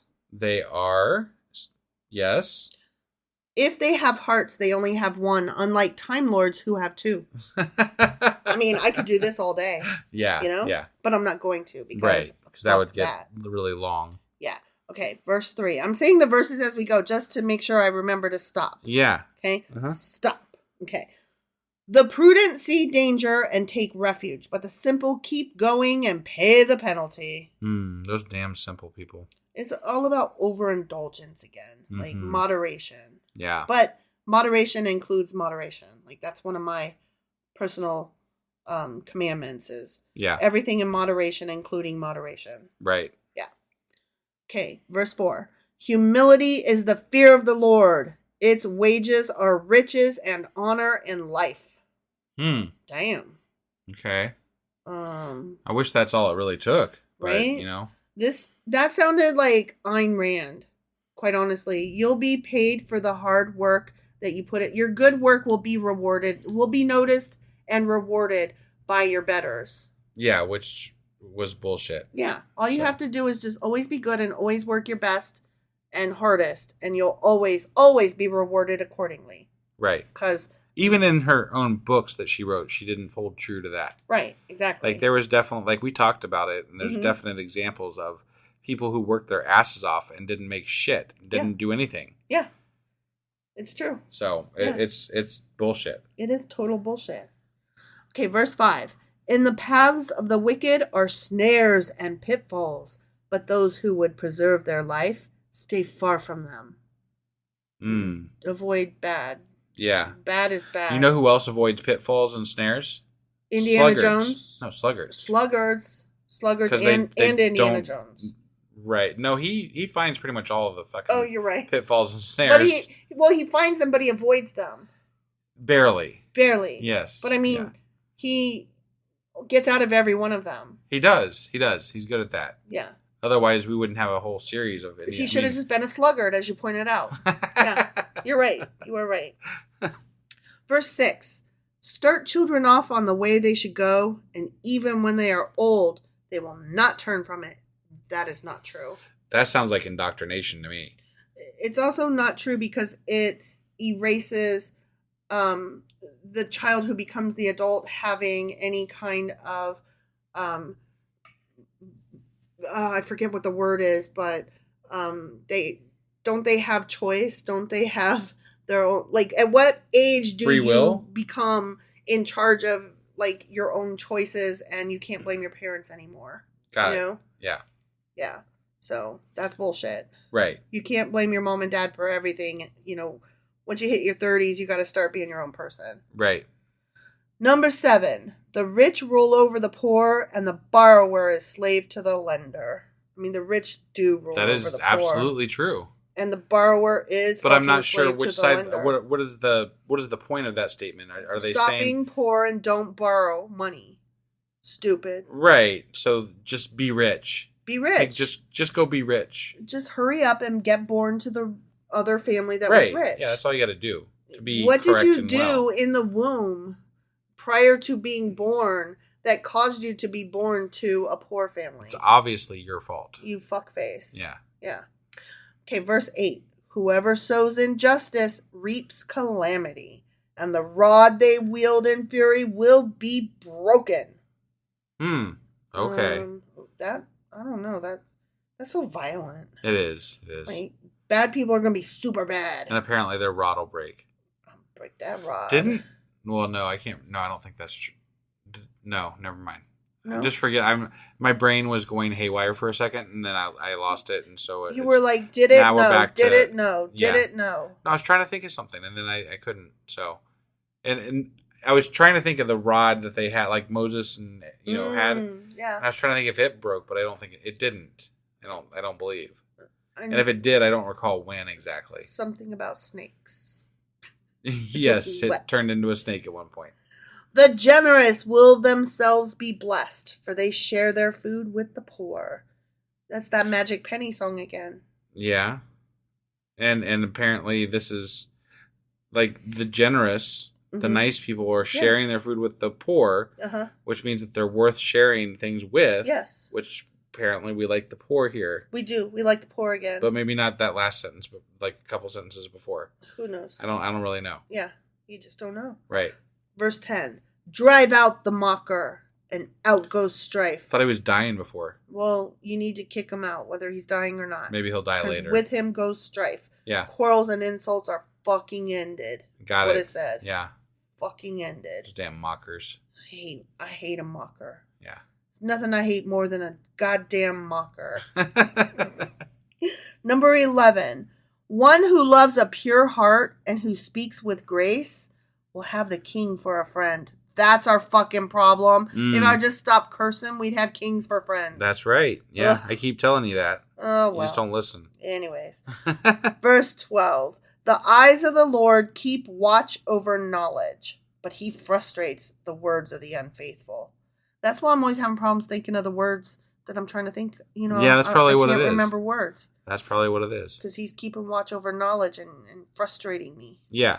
But also, the other day, I remember he endorsed our podcast. So He did. I don't really Just know what don't to think about this. The Lord exactly. does endorse atheists. Yeah. Yeah. All right. Verse 13. We're coming up. We're getting near. There's a nice little warning here for me. So that's nice of That's it. good. Yeah.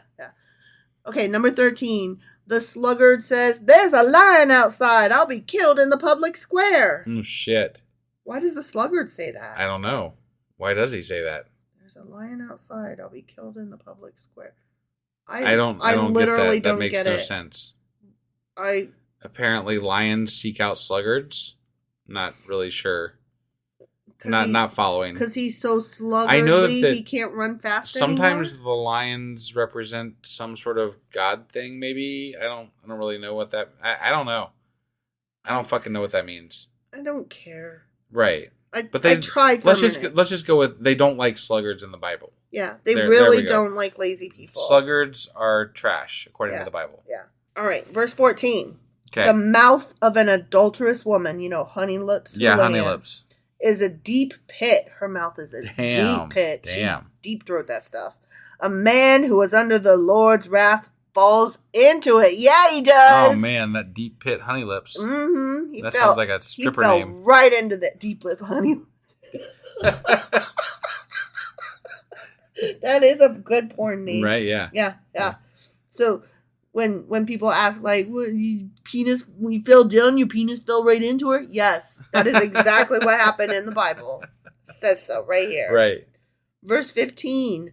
Folly is bound up in the heart of a child, but the rod of discipline will drive it far away. Oh, yeah, you got to get that Beat folly that right kid. out of them. You don't want them to be a kid. Jeez, you got to make sure they You gotta grow up quick and beat them. the shit out of them. Beat them. Don't do that. Here's how Don't I know. fucking do that. Here's how I know that you don't have to beat a kid. Right, Okay? yeah. Here's how I know. Because the kid that I babysit, he's 2.5, and my best friend texted me today and said he cried at night time because he wanted to play with me, and so she consoled him by saying that I'll be back again tomorrow after we have our nappies.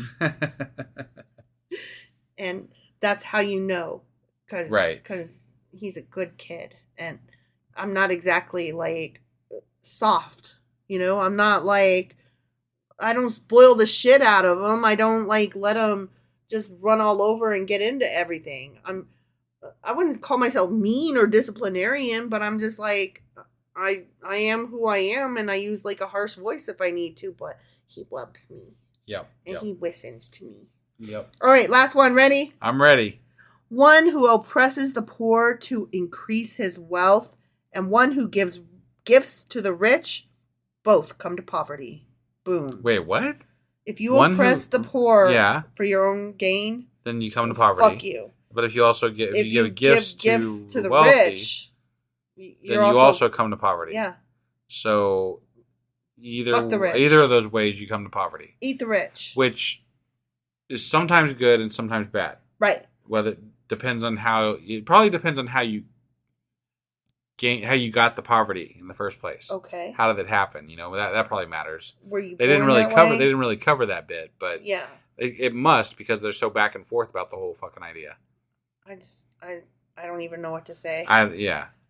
So those were the first Solomonic sayings. All right. And that concludes the second collection of the book of Proverbs. Right. Okay. And so that was today. We did 21 and part of 22. So tomorrow we will be back with the rest of chapter 22, and then we will also read chapter 23. Okay. So that's Wednesday. Then on Thursday we will read Proverbs 24, which will finish up the third collection. Oh wow, that's quick. Yeah.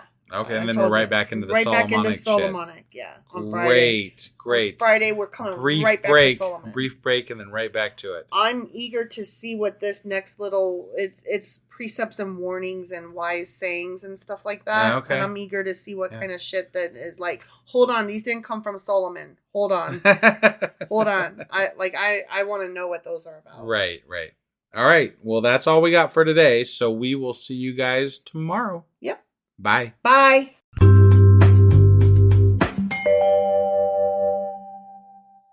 Husband. Wife. So we're late. We are. I had a long day yesterday. And you got stuck at work? I got stuck at work. 3 hours past close? Yep. And so here we are doing it a day later. And we had a lot to do today, too. So we're doing it late in the evening. So there's going to be 2 podcasts kind of back to back. Yep. Sorry about that. 2 episodes coming at you. But now you can listen to us, like if you listen on your drive, you can listen to us like on the way in and on the way home. Mm-hmm, See how that works? It's like a bonus Sacrilegious Discourse day. The things we do for you. So I think last time we finished up the Solomonic Proverbs. Is that correct? The first Solomonic Proverbs. Right. Mm-hmm. Yeah, that's what I meant. Yes. I keep mentally hoping that there's no more. Oh, there will be. But there's more. Yeah, I'm aware. Mm-hmm. So that means that today we'll be getting into what? We are starting the third collection within the collection of collections that is Proverbs. Got it. So we're in the it's third a collection one. of collections in a collections of collections? No, too many. Oh, that was too many. You went turtles all the way down on me. No. Proverbs is a collection of collections. Right. And we've completed the first 2. Got it. Do you remember what the first collection was called? Fuck no. I want to say it was like the didactic. Oh, yeah. Or something yeah, like that. That's right. Does that sound right? Something like, sounds about right. Sure. Sounds close anyway. Yeah. So now we're in the third one, and this group is exactly 2.5 chapters in length. Yeah. And they are the words of the wise. Got the words of the wise. Yes. Speaking of words of the wise, just real quick before we jump into this. Mm-hmm. The wise followers among us would help us out by going over and liking our YouTube page if you haven't already. Okay. That's all. Oh. I just want to throw that out there. Okay. I haven't said it in a while. I figured, hey, YouTube. Go to YouTube. We're talking about wisdom. That's a good wise segue into It's a wise thing to YouTube. do. Yeah, exactly. Okay. Any reason's a good wise reason to do it, you know? Oh my God. Anyway, so we did halfway through Proverbs 22 at last meeting. Yep. So we're finishing up chapter 22 and reading chapter 23. We're doing 1.5 again today. Yes. Okay. Correct. Well, let's go do this. Okie dokie.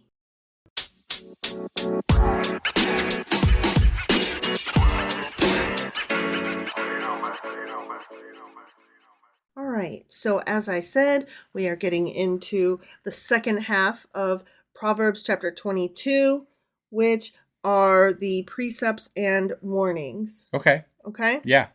Pay attention and turn your ear to the sayings of the wise. Okay, I got my ear turned. You're wise, right? I can turn my ear to you? Yeah. Okay. I'm the one that's holding them and reading them. So yeah. Got it. I'm turning my ear to me. Yeah, but I got to turn my mouth to the mic, so I'm going to occasionally turn back to the mic to look speak. like a big dumb goofball. Apply your That's heart. probably because I got a haircut today from somebody who's only been cutting hair for 2 days. Oh my God. That was scary. You came home and were like, "Do I look stupid?" And I was like, "How do I answer this question?" I want to be really nice to them, because I don't really give a fuck about my hair, you know? Right. It's just, it is what it is. But if it's really dumb, then I might go to like another Great Clips and be like, "Hey guys, can you fix me right quick?" Yeah, I mean, I go to Great Clips because I don't care. You know? Right. I don't go get my hair styled. I'm balding in the back. I don't give a shit. Just cut my fucking hair. Right. But she had only been cutting hair for 2 days, mm-hmm. and it took like an hour to get a basic fucking haircut. Yeah. And I was a little scared throughout the whole thing. Sorry. You look all right. You look fine. She did a fine job. Yeah. I told her as much. I was like, "Thank you, and good luck to you," and tipped her decently, and so. Good for you. Yeah, Good for you. yeah. It just was a scary experience, That's all. All right, so you're paying attention. You turned your ear. Now you need to apply your heart to what I teach. Okay? I'd rather leave it in my body. Oh my God. Am I being too literal here? You're Sorry. being too silly. I apologize. For it is pleasing when you keep them in your heart and have all of them ready on your lips. On your heart and on your lips. Got it. So put them in your heart so that you have them ready to grab on your lip. Got it. You know what I mean? Got it, yeah. They're saying memorize this shit so that you always have a good response. I got it. Well, you were being so literal and silly. I thought I would just put it out there that we do Look, know a little bit. we are reading Proverbs. I am going to be silly because there is nothing else to fucking do. True. And it is what it is, so. So that your trust may be in the Lord, I teach you today, even you. Have I not written 30 sayings for you, sayings of counsel and knowledge, teaching you to be honest and to speak the truth, so that you bring back truthful reports to those you serve? Have they not? I don't know. I'm not aware. What is this referring to? I don't know. It's like they're referring to something that I'm not aware of what they're referring to. Well, aren't they? Haven't they? Did they? I don't know. Let's assume they did. They're saying they did. I'm going to trust them at their word. They did a thing. Sure, I guess so. Sure. Do not exploit the poor. We love the poor again. Yeah. Because they are poor. And do not crush the needy in court, for the Lord will take up their case and will exact life for life. Damn. I don't see that that's the way things go. No. It seems like the poor get shit on in court pretty much most of the time. Yeah, that is true. Do not make friends with a hot-tempered person. Do not associate with anyone easily angered, or you may learn their ways and get yourself ensnared. These must be the 30 things. I guess. I'm guessing. Sure. I wonder if this is them. This is them. Well, you're friends with a hot-tempered person. Yeah. Her name is Wife. Yeah. I wouldn't say you're hot-tempered. You're quick to defend. You're righteous. I'm righteous. Yes. And I wear my heart on my sleeve. Yes. But I wouldn't say you're quick-tempered. You're quick to defend shitty. You're quick to contradict shittiness. Okay. And I don't think like hot-headed to me, hot-tempered, whatever, bad-tempered is more just you have a shitty demeanor to you to begin with. Okay. And that's not how I see you. Aww. I don't see you that way. I think that you are very wonderful and that you just stick up for things that other people wouldn't. And that's why you have this thing that people see you as this way because you do things that other people wouldn't. And I don't see that as a bad thing. It's not necessarily it's productive. Awkward sometimes. Right. Not always productive. Not always productive, but it's not a bad thing. Got it. So, well, thank you. Yeah. That was very sweet. I see you as silent, strong type, except that you speak up when necessary, and therefore your words carry much more weight and meaning. Right. So, I married well. I married up. Do not be one who shakes hands in pledge or puts up security for debts. No, not that. Not again. Yeah. If you lack the means to pay, your very bed will be snatched from under you. Well, I mean, that's true. That's how collateral works. We all love the repo man, yeah. Right? Do not move an ancient boundary stone set up by your ancestors.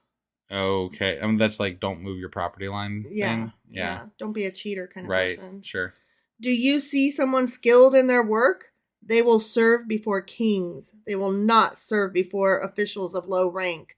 That's more that Ayn Rand bullshit. Right. Your hard work will pay off. Yeah. Yeah. All right. That was the end of chapter 22. Now we're getting into Proverbs chapter 23. Got it. Okay. Mm-hmm. When you sit to dine with a ruler, as you do, Yeah, all the time. Sure. Note well what is before you and put a knife to your throat if you are given to gluttony. That escalated real quick. It sure as fuck did. Damn. I mean, I don't know what I would to say say about like that. most feasts that I've seen kings have are pretty gluttonous. Yeah. Just in the production of it. I've never sat down with a ruler. I'm going to guess though, based on what I've seen, that I would be the least of your fucking problems. Right. Yeah. Get off me. Yeah. Hey, whatever. It might be my one and only chance to pig out like that. Right? So I'm going to dine on their fucking caviar. Yeah. Or whatever. I don't really crave caviar. I don't understand that. Like, it probably is seen as a more proper thing to not pig out on the king's feast or whatever. Right. You know what I mean? I guess. But then why have it all there? Mm-hmm. You're obviously showing your money and your status by displaying all this food. But then there's also etiquette to determine that you're not supposed to just eat it all? Right. And here's my thing. I'm not worried about what the ruler thinks of me. You know what I mean? Sure. They're going to think what they're going to think. They invited me there for a reason. And it's not because I'm classy. You know what I'm saying? Like if they invited me there, it's because they like my podcast or because I wrote a book and they're like, awesome, you wrote this great book. Right. In which case, I'm not worried that they walk away going, Jesus Christ, she's gluttonous. Let me ask you this though. If you were, would you not hold to the decorum of meeting a dignitary if you were able to meet, say, the President of the United States or whatever? Would you not hold to the normal decorum just because, this is what's expected? What do you mean by normal decorum? Well, if you went to, when the Queen of, I don't even want to mention the new King of England, but, the Queen of England, if you had got to meet her, she would have expected you to do certain things. Like you have to take all these classes before you can be in her presence, and you have to, hold your fork on a certain hand or else you're, being rude and stuff. That's what I'm getting at. I feel like I would, just out of respect for the opportunity. I don't know. Okay, here's the thing. When me and you go out with family to a restaurant, which, we don't do very often, I'm usually the one, pointing to your napkin, saying, put it in your lap. Yeah. So, I guess to some small degree, I'm a little bit polite, but I'm still going to put my elbows on the table, queen or otherwise. That's all I'm saying. I would not put my elbows on the table if I was eating with the queen. Just for the record. I cannot be bothered with that kind of thing. Because to me, You're not better than me. No, I'm not gonna change how I sit for your benefit to make me. Those kind of rules are meant to force me to bend to your little pretty way of being, and I'm not gonna do it. I will put my napkin in my lap. I will try to remember which fork is which. I'll probably fuck it up because I don't have a great memory, and I'm not gonna go much further than that. I'm just not. I think I would. I'm not gonna treat the queen any better than I'm gonna treat somebody I actually love and care about in my personal life. No, I understand that. I'm just saying that certain people, certain things have traditions and roles that you're supposed to play in those instances. Sure, but do I strike you as somebody who has ever played a role? Not really, no. I've always been the sort to say that traditions... So basically what we're getting at here is that if we ever get to meet the Queen or King of England... I should wait out in the lobby. I'm just going to go on by myself. Yeah, okay. I should wait in the lobby. Because I can't fucking be bothered to put her on a pedestal. Right.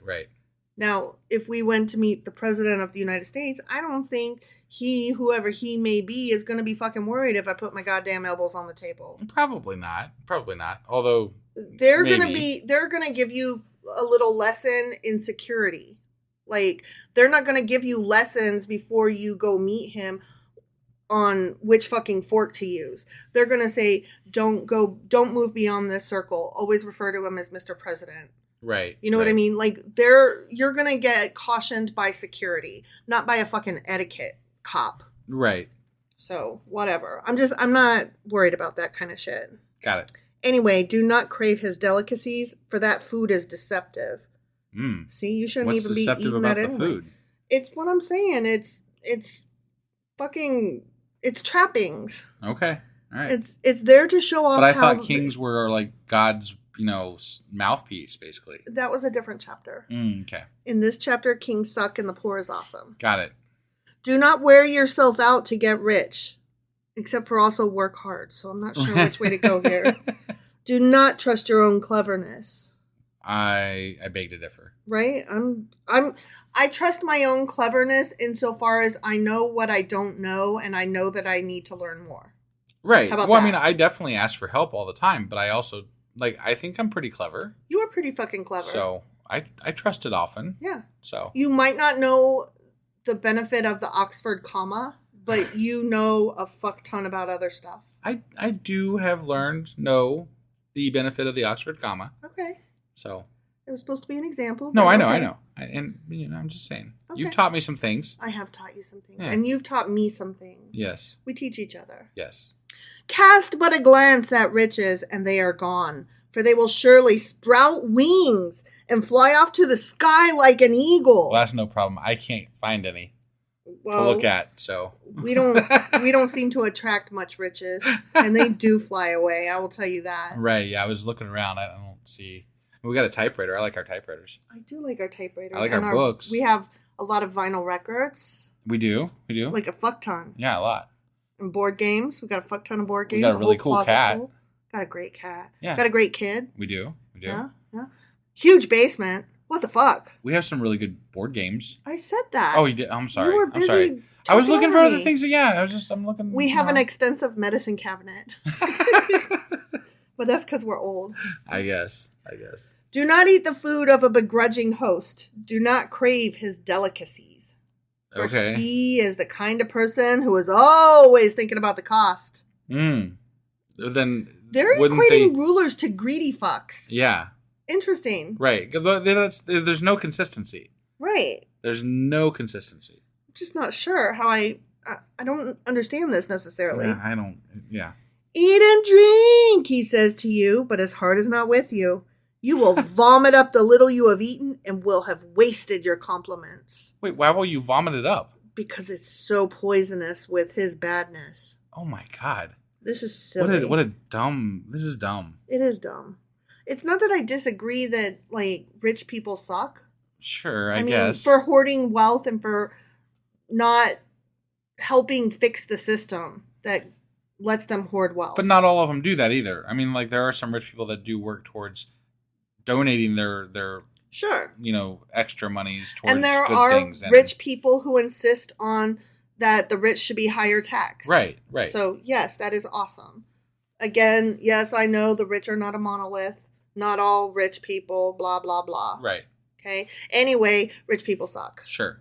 Do not speak to fools, for they will scorn your prudent words. Okay. I mean, I guess. yeah, whatever. Do not move an ancient boundary stone or encroach on the fields of the fatherless. We literally just covered that. Right, but except for the fatherless bit. Right, now they're like being a little bit more explanatory. Yeah. For their defender with a capital D is strong. I think they're talking about God. Okay. Because it's capital. Right. He will take up their case against you. Oh, see, just God like loves the poor. Yep. God loves the poor and the widowed in this children. section, yeah. In this section. In this sentence. Right. Yeah, it's bound to change any moment. Yep. Apply your heart to instruction and your ears to words of knowledge. Okay. I mean, I don't really have a problem with that. Sure. Do not withhold discipline from a child. If you punish them with a rod, they will not die. So if you beat them, that's not entirely true. Live good. If you are an abusive parent, there have been cases that children have died from being beaten too hard. Yep. Let's just not beat the children. Yep. Yeah, there's definitely that does not hold true. I think it's stupid that we expect children to be better in control of their emotions than we adults are. We expect them to learn the rules and follow them quicker and more accurately than we as adults do. Right. How would you like it as an adult when you broke a rule? How would you like if some other adult would just walked up to you and beat you with a rod? Right. I mean, how would that's exactly what's happening, only with a child that has no fucking recourse or defense. Right. Exactly. At least I can beat you back, Yeah. I mean, I'm just saying, like, the kid has no viable course of defense to that action. And moreover, the court condones it.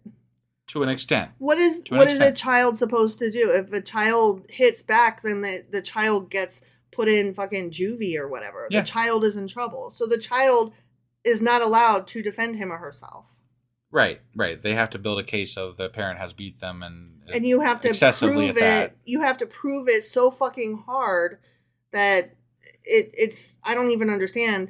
Like, you have to not only prove it, but then you have to also get over, at least in the state of Ohio, they have like this love affair with the nuclear family. Right. And you're not allowed to cut off your family members no matter how toxic they are. And they're like, no. You should always, always, always try for reconciliation, even when it's been proven that the parent in question is abusive and has no... should not in any way be involved. The involvement is more harmful to the child than the reconciliation. And I would wager that idea in our courts, at least in Ohio, and I think this probably pretty much plays out nationwide, if I had to guess, but I think that idea stems from biblical teachings, Yes. One man, one woman, nuclear family, stay married forever. If you can't stay married, at least always stay beautiful parents to the children and always both be involved and be perfect and beautiful. And it's like, wouldn't that be a nice, pretty world? But we live in the real one. We live in the real one where sometimes people suck. Yeah. They do. Yeah. So anyway, fuck Ohio. Let's see. Punish them with the rod, blah, blah, blah. Save their life with the rod. Right. Okay. My son, not my daughter. I would never speak to my daughter and give her any kind of wisdom. Yeah, that'd be bad. My son, if your heart is wise, then my heart will be glad indeed. My inmost being will rejoice when your lips speak what is right. I mean, I can relate to that. You want your kid to be a good, well-rounded individual who knows shit, right? Yeah, I mean, a decent citizen. Yeah, sure. So I can relate to that. Yeah. Do not let your heart envy Do not let your heart envy sinners, but always be zealous for the fear of the Lord. Again, it's going to have to depend on what your definition of sin is. Like, if your definition of sin, I'm not going to envy a murderer, right? But like, there's a lot of things that are considered sinful, and if we go back to Leviticus, the amount of things that are not things that God condones are extensive, right? And so I don't really approve of that list, and therefore you have to clarify. Right. You have to clarify, and moreover, I don't really like even with what people consider to be sinners today, like people who cheat on their whatever. Like, Yeah. I don't that you have to take each individual as an individual person and treat them as such, Right. Given their cases and what they're going through. Mm-hmm. You cannot judge someone just because of it. Everything in the world is not black and white. Right. We live in a world of gray. I mean, homosexuality is considered sinful in the Bible. And I got to tell you, That's debatable. depending on who you talk to, Right. according to many Christians, how about that? Sure. It is sinful according to many Christians, and for them, that is according to the Bible. Right. So, and I got to tell you, I have met some homosexuals who are very in love, and if you were single, you should be envious of that love. So, fuck off. You didn't, well, I mean, unless you want to be single. Well, yeah, obviously. I'm just saying. Right. I'm just saying that's what I'm saying. Each person is an individual. Right. Take them as they are. Yeah, stop. Stupid. That's all. This Bible's dumb. It is. There is surely, and we just skipped right over the be zealous in your fear for the Lord. We're like, no, Yeah, no. There is surely a future hope for you, and your hope will not be cut off. Okay. Unless I Unless decide. it is. Right. Yeah. Right. Listen, my son, and be wise, and set your heart on the right path. Do not join those who drink too much wine or gorge themselves on meat. For drunkards and gluttons become poor, and drowsiness clothes them in rags. I see. They're focusing pretty heavily on the eating too much and stuff in this one. Gluttony. The gluttony aspect in this. Interesting. Yeah, it is. Like, don't be a fatty. Right. Like, well, guess I'm going to hell. Listen to your father who gave you life, and do not despise your mother when she is old. Okay? I would say the mother gave the life. Right. I mean, not that the father doesn't contribute, but the mother went through a lot more with regard to giving that life. Yeah. Just saying. Buy the truth and do not sell it. Buy the truth and do not. Okay. So I'm going to buy a newspaper. Why wouldn't you? And I'm going to hold on to it. Nobody else can have it. I'm not going to sell but it. I would want everybody to know. Right. Like, I think it's better that everybody is informed and knows the truth. I would give it away for free, though. Right. Truth. Yeah. Yeah, don't sell it. Give it for free. We love the library. We love, my God, anything. I love the library. Like, there are aspects of the internet that are really good because you have access to all kinds of information if you choose to use it correctly. Yes. So. Use your power for good, people. Right. The father, do not sell it. Wisdom, instruction, and insight as well. Okay. Don't sell any of that stuff. Got it. Okay. Mm-hmm. The father of a righteous child has great joy. A man who fathers a wise son rejoices in him. Yes, we all good like children are good children. Yep. I mean, we're even happy bad when our children, kids are good. Unless they're really shitty, they're still your children, and I still love them. Yep. So, Yep. whatever. May your father and mother rejoice. May she who gave you birth be joyful. Okay. Yeah. I'm happy. Are you Great. happy? Yeah. Okay. Ecstatic. Okay. My son, give me your heart and let your eyes delight in my ways. For an adulterous woman is a deep pit, and a wayward wife is a narrow well. Okay. Then she probably had honey on her lips or something too. Goddamn honey. Yeah. Honey-lipped vixens Those damn honey-lipped vixens. They're always waving at you.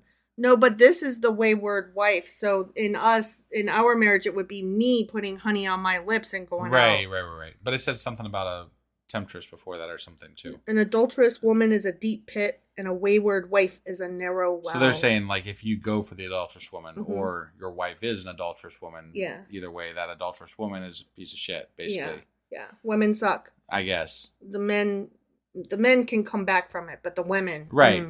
No, and the women have always been the most punished in what we've read. Yeah. Now, they say that men got punished for adultery, but I didn't see a lot. I mean, like, there was a lot more instances of them calling that out about the women than there was about the man. Yeah. So I don't feel like the men got the same types of punishment for adultery as women did. That's because women have vaginas, and those are disgusting, and we don't talk about those. It would be a neat Patreon episode to look into how adultery was treated back in biblical times. I think. I don't think it would be neat at all. I think No, not. It would be tragic, but it would be worth knowing, I guess, maybe. I think that we already know the answer, though. Yeah. Okay. I mean, they would be stoned to death or, at the very best case scenario, shunned from the village or I whatever. guess mostly what I'm curious about is that if men are men treated similarly to the women, or were women definitely treated shittier? Is what I'm curious about.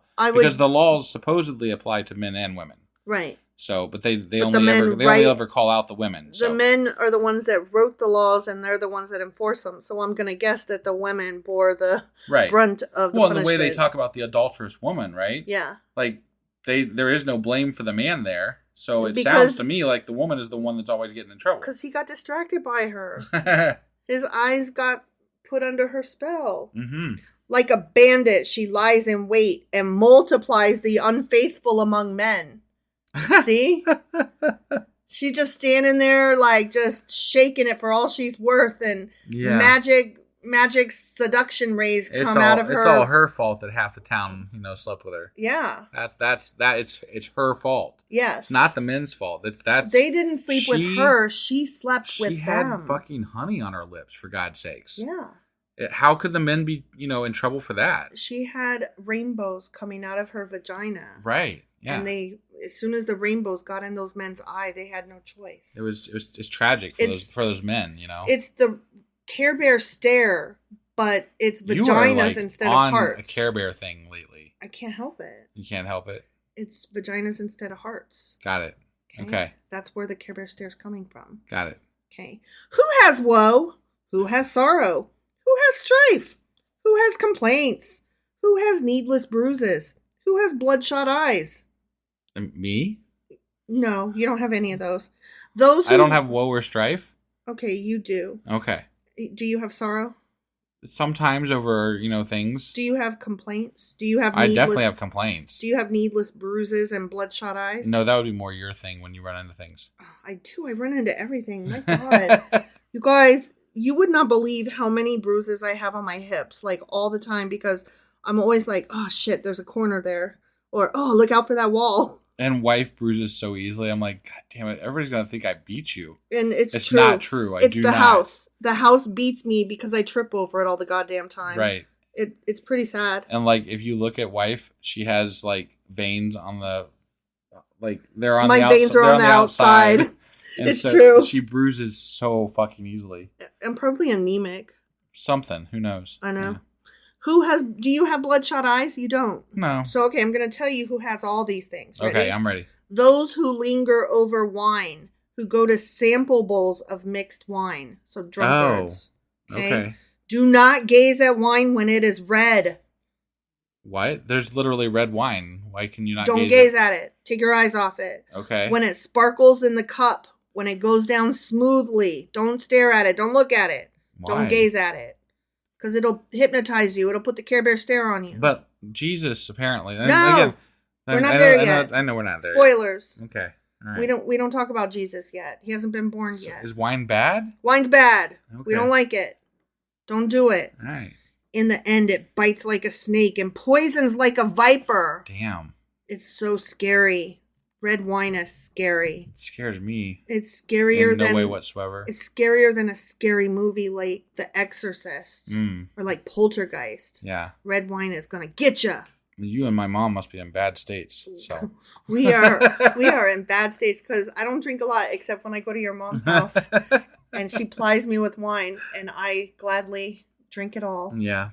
Or if we eat Mexican food and I have margaritas. That's not wine, though. No. So that's fine. Yeah. I can have as many margaritas as I want. Yeah. I just got to stop going to your mom's house. Right. She's a honey-lipped vixen. Just get me with that wine. Your eyes will see strange sights and your mind will imagine confusing things. Well, I mean, kind of, sort of. Yeah, because you get drunk. I mean, if you drink that much. If you drink too much, right. Yeah. You will be like one sleeping on the high seas, lying on top of the rigging. Well, yeah. I mean, if you were the world spinning, you definitely drank too much. Yeah. Yeah. They hit me, you will say, but I'm not hurt. They beat me, but I don't feel it. When will I wake up so I can find another drink? Oh my God.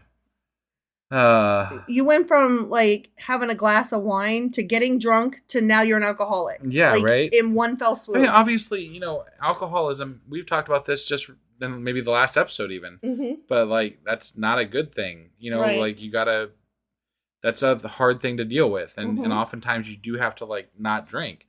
But that doesn't mean that everybody has to follow those same rules. And not everybody is not, like, I can drink and I don't crave alcohol. Right. It's more of a social thing for me. And you never drink and drive ever. right, yeah. So I mean, and I know a lot of people that are similar to me. Like, it's Right. not so. But yes, I understand that alcoholism is a problem, but it doesn't mean that it's an evil thing. You just have to know how to deal with what you need to deal with. Right. I guess. Everybody has ghosts, Right. and your ghost is not the same as my ghost. Yeah. What plagues you is not the thing that plagues me, and vice versa. Right. Right. So was that the end of the chapter? That was the end of the chapter thing there. All right. So we got an episode done. We did. A little bit late. Yeah. But it's done now. It's done. And so that was chapters 22 and 23. The last half of 22, and then 23. And then chapter 23. And then so tomorrow we'll be getting into chapter 24, which will close up that next collection in the book of Proverbs. All right. We'll see you guys then. Yep. Bye. Bye.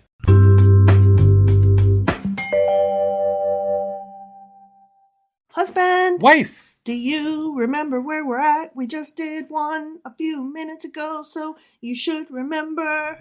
Yes, we just finished with podcast with episode 22.5 and 23 of Proverbs. Correct. And we're getting ready to get into today Proverbs chapter 24, which will then close out the third collection within the book of Proverbs. Is there like a special name for this collection, or is it just like... Yes, I told you it's the sayings of the wise. Sayings of the wise, okay. Or the words of the wise. Words of the wise? It's Okay. both. It's both. Whatever Whatever one floats your boat. Yeah. It depends on what translation you're reading. Sometimes it's words reading of the about wise. wise guys. I like words to the wise, because it's a saying we have, like, a word to the wise. You may want to think about blah blah blah blah when some, uppity schmuck is, offering advice. Got it. Let me give you a word to the wise. So we're doing Proverbs chapter 24. And you ready to get into this? I sure as fuck am. Are you? I am. Let's Okay. do it. All right.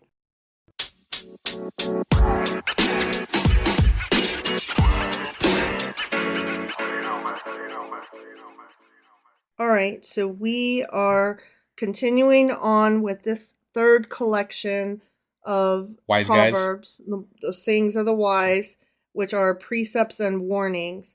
And, okay, this made me think of a song. Oh, of course it did. Yes. Of course it did. It starts off, do not envy the wicked, do not desire their company. Which, of course, is not how the song Ain't No Rest for the Wicked by Cage the Elephant goes. Okay. It's not how it goes. Got it. For their hearts plot violence and their lips talk about making trouble. Got it. Okay? Yeah. Okay? Sure. So. Those wicked people. Yeah. Stay away from them. Sorry, I had to do Cage the Elephant there for Yeah. a minute because it's a good song. It is a good song. I do like Cage the Elephant. Yeah. Yeah. So I'm not don't sure. envy the I'm not wicked. sure I want it to turn biblical though. No. I would prefer if the Bible turned Cage the Elephant rather than Cage the Elephant turned Bible. Sure. Right? Yeah. I wish the Bible would get more cool. There might be some. I'd have to listen to the song. There might be some biblical references in that song. I don't know. I could be wrong. I could be wrong about that. Money don't grow on trees. That doesn't sound. Yeah, it doesn't sound biblical. No. By wisdom a house is built, and through understanding it is established. I think through hard work of people using hammer and nails in their hands. That's usually the way it goes. Yeah. Didn't you work on houses for a while? I did. I did siding and trim work. Yeah. So yeah, Construction. I actually enjoyed that when I was younger. It was fun. Yeah. It's something you get to do. Something you can point to it and say, I did that.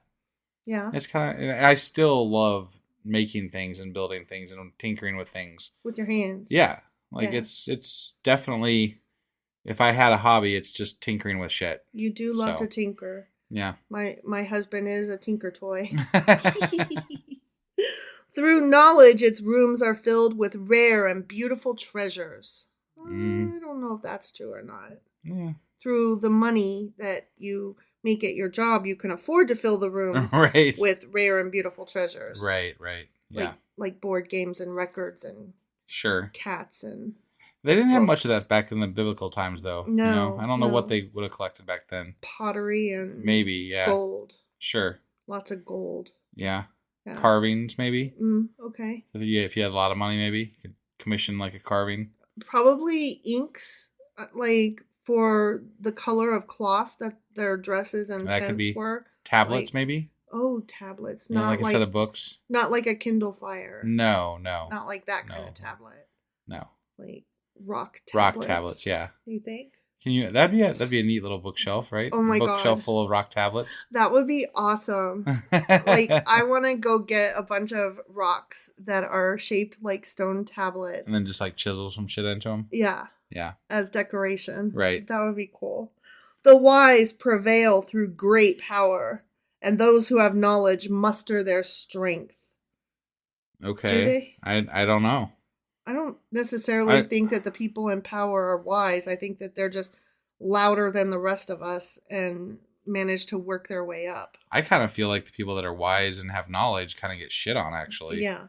So I'm not sure that that's exactly true. Right. That's what I'm saying. Surely you need guidance to wage war, and victory is won through many advisors, because, that's why you get a leader, is specifically to go to war. But also, if you have a large army, you don't really need any of that shit. You just, Right. Say, I want to go do that war over there. And then people are like, okay, here's how you do it. And then you're like, okay, you don't got to be wise. Yeah. You just have to have a large wise army. people around you and a large army Right. to lead them. Right.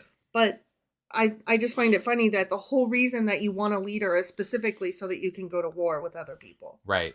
Like, what if we just have a leader that helps us live better lives and have clean water and food for everybody? That'd be great, wouldn't it? Housing for the poor. Like, everybody gets a place to live. Now, that being said, I will say that we cannot ignore, like, it's a fine line to walk, but I would love to say that I'm a complete pacifist with regard to the international community, but the fact remains that if we let people walk over us, Sure, there has to be some sort of a, or else I feel for like the rest of the world. I feel like you're tiptoeing around but we have to support the war in Ukraine. We have to help Ukraine. Things like that, yes. Yeah. Obviously. Right. Yes. For the greater good toward peace in the end, we have to knock the bully off his block. Right.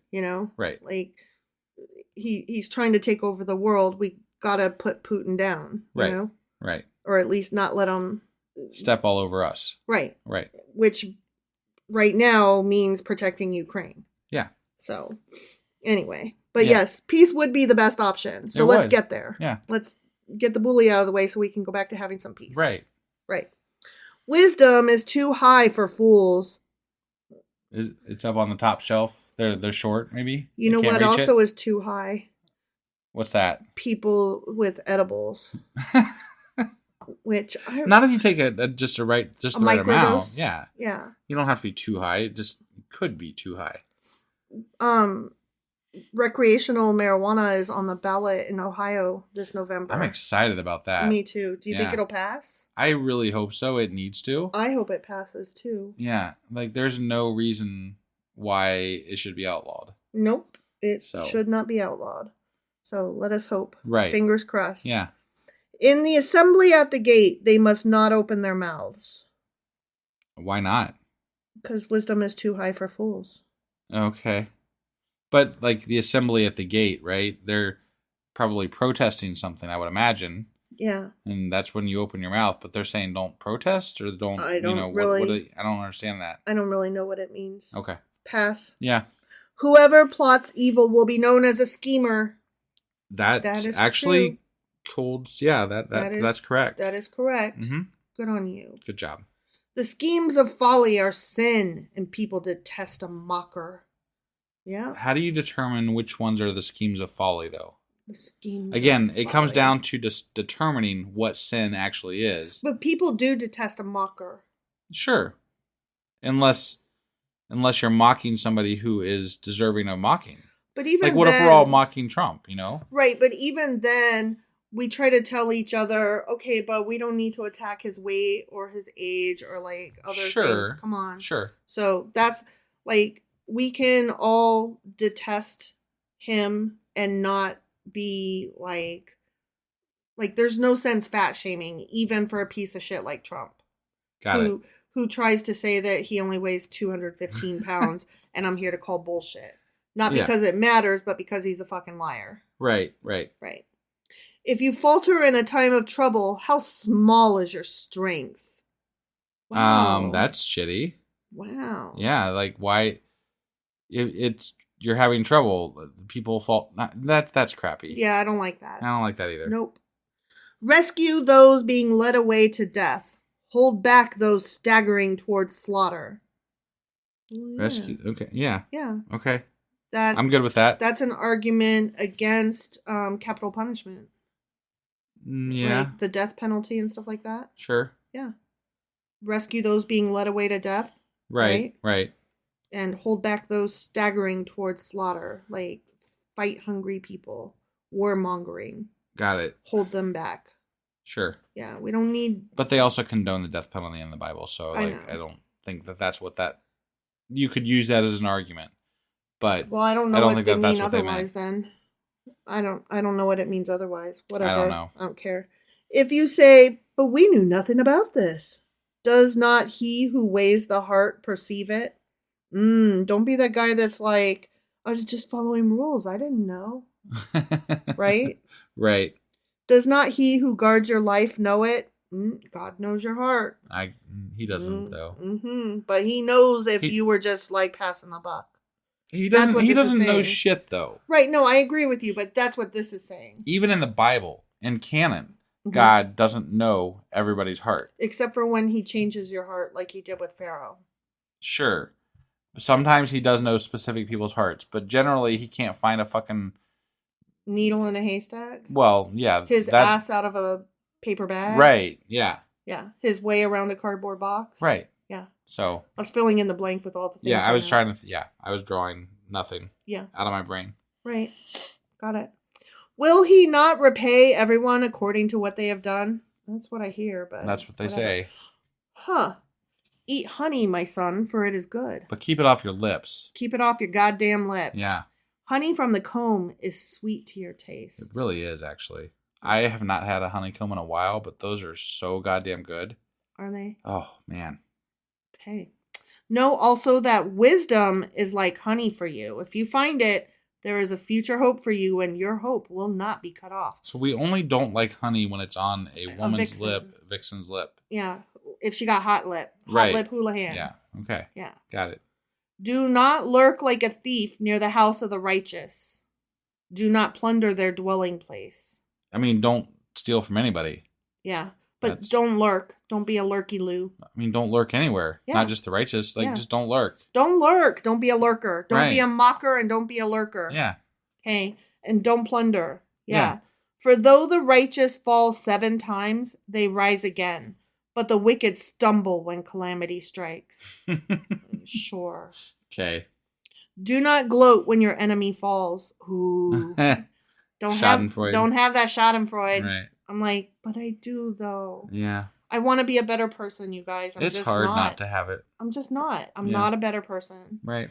When they stumble, do not let your heart rejoice, or the Lord will see and disapprove and turn his wrath away from them. Really? So hold on. My enjoyment of their punishment is worse than whatever fucking crime they did in the first place. I call bullshit. Me being, unfortunately, having a bit of schadenfreude at McConnell having mini strokes, that's worse than the years of damage that he has done to people throughout his life. No. My schadenfreude is worse than his actual crimes against humanity. Are you fucking kidding me? I fucking protest that vehemently. I gathered that. And with all my fucking heart. Yeah. No, you're not going to put that on me. Fuck you. My crime is my crime, and I'll do my time for whatever shit I'm doing. But don't say that, well, I was going to punish this murderer, but you laughed when he tripped, so now I'm going to let him get away. Yeah, that's kind of shitty of God, actually. Yeah, fuck you. Yeah. You can still go ahead and punish that murderer or what the fuck ever. Right. You know? And if you want to be mad at me on the side, then that's different. That's a different matter. But don't let him go murder more people just because I laughed when he fell. Right. Fuck you. Yeah. It doesn't work like that. That is not wisdom. Right. That is not wisdom or justice or anything smart, good, or true. No. I gotta tell you, this God is pissing me off. You just now figured that out? No. Okay. I just happened again. It's a perpetual reminder every few chapters that he's a dick. Right. And that was the one that set me off today. Yes. Because that's bullshit. I agree. Good. So do not gloat when your enemy falls, for when they stumble, do not let your heart rejoice, or the Lord will see and disapprove and turn his wrath away from them. Fuck you. Do not fret because of evildoers, or be envious of the wicked, for the evildoer has no future hope, and the lamp of the wicked will be snuffed out. False. I mean, false. They keep saying it, though. They keep saying it, and I keep seeing it not be true. So right. False. Yeah. Fear the Lord and the king, my son, and do not join with rebellious officials, for those two will send sudden destruction on them, and who knows what calamities they can bring. Okay. Do not join with rebellious officials. I don't know who they're referring to exactly, but I'm assuming they don't want you to stir up trouble, basically. Or they don't want officials to stir up trouble, or I guess fear the Lord and the king, like the king. The king is the mouthpiece of God, right? So if there are rebellious people, they're going against God. Yeah, assume that they're bad guys. Sure. Even if they are actually fighting on the right side, right? Yeah, because the king can do no wrong. That's how I'm reading it, I think. Okay. And I call bullshit, but whatever. Yeah, bullshit, whatever. Yeah. Got it. These also are sayings of the wise. To show partiality in judging is not good. Fair. Yeah. Right. Yeah. Right. Whoever says to the guilty, "You are innocent," will be cursed by peoples and denounced by nations. I mean, they should be. They won't, but they should be. Right. But it will go well with those who convict the guilty, and rich blessing will come upon them. We can only hope. We can only hope. I mean, I would love to see Trump surf sometime, but I have a feeling. Watch that Schadenfreude. I'm talking about justice. I'm not talking right, about personal enjoyment. There you go. Yeah. Now, my Schadenfreude is something I guess we could discuss, but that's on a different day. Right. An honest answer is like a kiss on the lips. Okay. An honest answer is like putting honey on your lips. It must be pretty rare that they get an honest answer then, because you're not supposed to kiss people that often. Right? I mean, you wouldn't think so, right? It just seems like a very special scenario. Right? Oh, you were honest, man.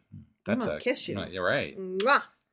Put your outdoor work in order and get your fields ready. After that, build your house. Sure. I don't have any fields to get ready.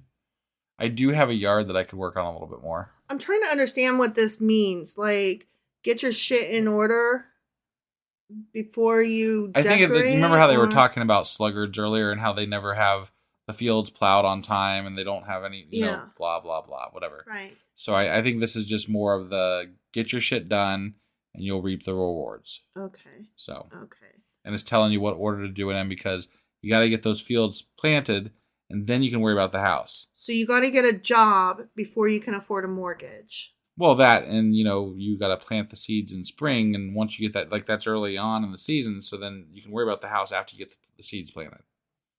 Whatever. But I'm talking about how that applies to today. Yeah, get a job, then you can worry about the house. Get a mortgage. Right. Exactly. Okay.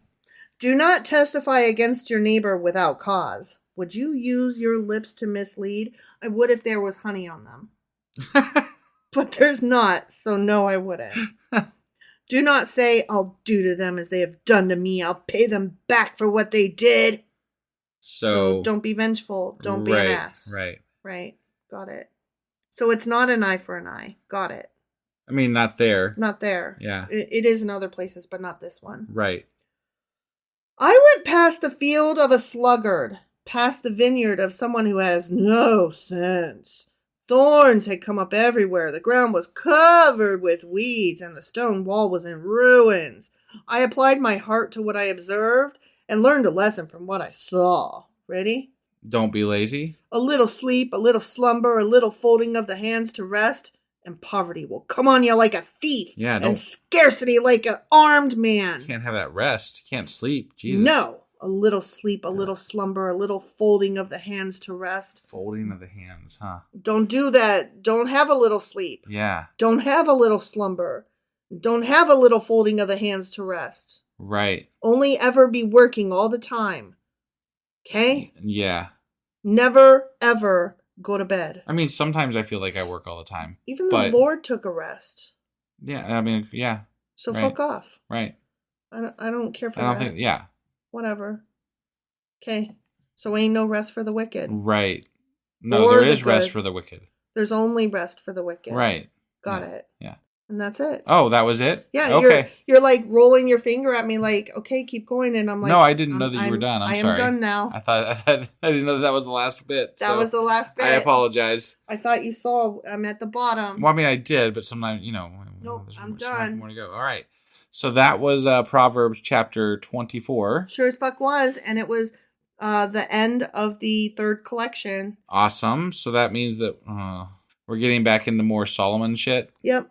Starting Okay. tomorrow with Proverbs chapter 25, we will get into the fourth collection. Well, hopefully this collection is slightly better than the last collection. Do you believe that? I'm going to choose to be positive here. You're hoping that, but I'm do really you hoping believe that? I don't really believe it, but I am hoping it. Okay. So, Got it. we'll see you guys tomorrow. Yep. Bye.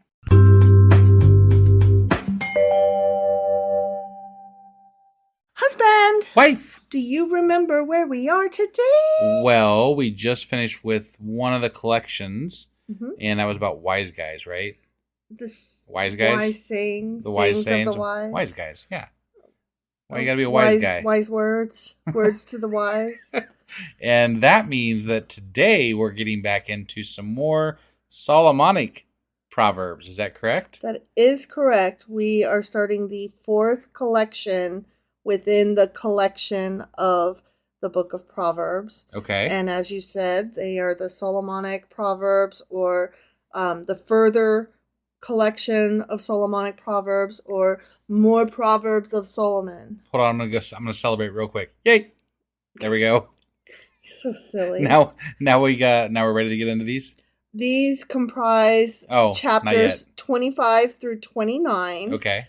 So we're starting Proverbs chapter 25 today. All right, let's go do this. Okie dokie.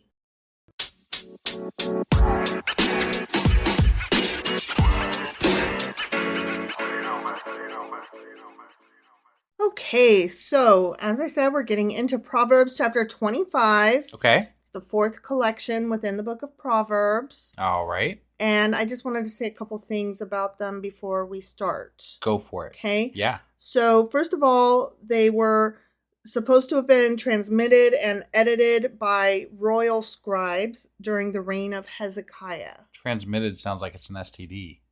Or an STI. Yes. But they were put together supposedly during the reign of Hezekiah. Got it. Okay. Okay. Yep. And toward that, they are also put together a little bit differently.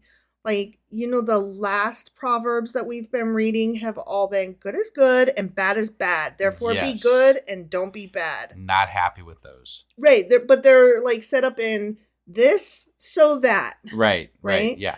So these are set up not like that. Well, there's something worth celebrating. Right. And That's so amazing. I thought I would point that out, Yeah, that they are written a little differently. Makes me happy-ish. Sure. So- I think they are going to read a little bit more like the parables did. Or Okay. not the parables, the Psalms. Psalms. Yeah. Okay. Yeah. Got it. So they might Okay. be a little more psalmy than Huh. proverby. Awesome. So Happy. these are comparisons and moral lessons. Here we go. Okay. These are more Proverbs of Solomon compiled by the men of Hezekiah, king of Judah. It is the glory of God to conceal a matter. To search out a matter is the glory of kings. As the heavens are high and the earth is deep, so the hearts of kings are unsearchable. Okay, so they're saying what? Like it sounds like that they're saying that concealing something is heavenly.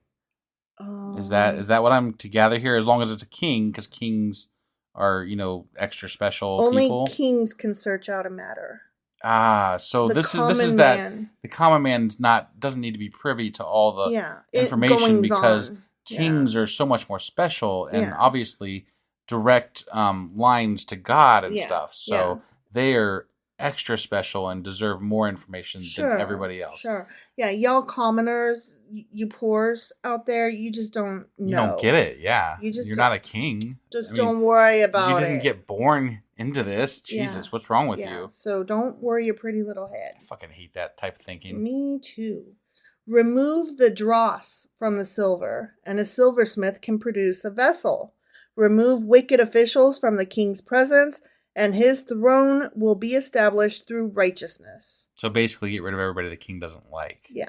Got it. Yeah. Okay. Kind of like Trump will do if he gets back into office. Right. Do not exalt yourself in the king's presence, and do not claim a place among his great men. It is better for him to say, "Come up here," than for him to humiliate you before his nobles. Okay, first of all, this does not feel like Solomonic Proverbs. This feels like a king taking Solomon and saying, these are kingly things, and this is what Solomon said, so just listen to this shit. Yeah. And I don't like this. This is dumb. Right. And it's a king using Solomon to because it's Hezekiah, right? You know what this is? This is the way the Republican Party uses Martin Luther King Jr.'s words. Right? Yeah. That's exactly what this is. Yeah. They're like trying to sell the I had a dream speech. Right. As they are being racist and like promoting the opposite of what MLK stood for. Right. Pay no attention to the shitty man behind the curtain. Right. But these are beautiful words, aren't they? Aren't they? So you got to listen to them. Yeah. So come up here. He'll call you up if he wants you. But to some extent, like that specific thing there, you don't like. It's better to be recognized independently of your own bravado, right? Sure. And but it means more. But let's not assume that that's going to happen. Right. It's kind of like if I come up to you and I'm like, "Do you love me?" That's not as special as if you just say, "I love you," out of the blue. That's what I'm saying. Right. I can agree with that. I don't agree with the whole king aspect of this, but right. Because I feel like sometimes with people that are in high places, you do have to yell a little bit to get them to notice you. Right. So I don't know. Kings. What you gonna do? Kings, right? Yeah. What you have seen with your eyes, do not bring hastily to court. For what will you do in the end if your neighbor puts you to shame? So don't trust your eyes because somebody else. Maybe you don't know the whole story. Maybe. If you take your neighbor to court, do not betray another's confidence, or the one who hears it may shame you, and the charge against you will stand. So, yeah, okay. This is bullshit. It sounds like a lot of shittiness to me. Yeah. Because mind your business. How about we just wouldn't the better virtue just be tell the truth, tell us what you saw? Right. Those would be the better virtues here, wouldn't they? Be a good witness. Whether that gets somebody into trouble or not. Just be honest. These sound like sneaky ways around not getting people in trouble if they don't want to get in trouble. Right, exactly. All this sounds shitty sneakiness, right? Exactly. Yeah. Like apples of gold in settings of silver is a ruling rightly given. Apples of gold. In settings of silver? Is a ruling rightly given. Okay. Like an earring of gold or an ornament of fine gold is the rebuke of a wise judge to a listening ear. Meaning gods are awesome and kings are gods and kings are awesome too. This is the judges. Right. Which, oftentimes I guess the king was the judge, sort of. But the people in high places that laid their judgment on you, they're awesome. And you have no reason to doubt their authority at all. They speak for the king, and the king speaks for God, so you commoners don't worry about it. You know what? Fuck that thinking. Right. That is a bunch of bullshit, Right. and I will challenge anybody that is a shitty piece of crap. Yeah. So, if you didn't suck, I wouldn't have to speak up. in fact, we've gone through some stuff in our life that I would challenge the thinking of people in charge in judging positions. Mm-hmm. So I'll just leave it there for the night. Yeah. But yeah. Power of position doesn't come with understanding or wisdom or kindness or goodness. Right. So fuck off with that. Yeah. Like a snow-cooled drink at harvest time is a trustworthy messenger to the one who sends him. He refreshes the spirit of his master. Did somebody bring the king what was it? A snow-cooled drink? An icy? I'm like, slushy? What is that? What? A You get a milkshake drink or something? at harvest time. They're just saying, make sure if you are going to be the messenger that you're good in. Like, deliver good messages, deliver them well. You wouldn't want to bring that actual news. That would be could be tragic for you. Bring accurate news. This king apparently kills the messenger. Well, if it's somebody he can rely on, it's not necessarily saying only bring good news. It's saying bring accurate news. Okay. Be reliable, trustworthy. That's fair. Yeah. All right. Like clouds and wind without rain is one who boasts of gifts never given. Just blow hard, basically. Oh, yeah, okay. Yeah. I was going to give you that Etch-a-Sketch, but... Right. ... like... Yeah. Who boasts of gifts never given? I mean, I could see that. It's like the person that always one-ups you with the story, even though you know it's not true. Oh. You know, like, they always claim that they're going to do something amazing, or they did something amazing, and none of it's actually true. Right. But they want to make themselves seem uber important and relevant, I guess. I don't really know why that happens, but it does happen, and it happens a lot. Mm-hmm. So they're always the been there, done that person. Oh my God, I hate that person. Have you ever told I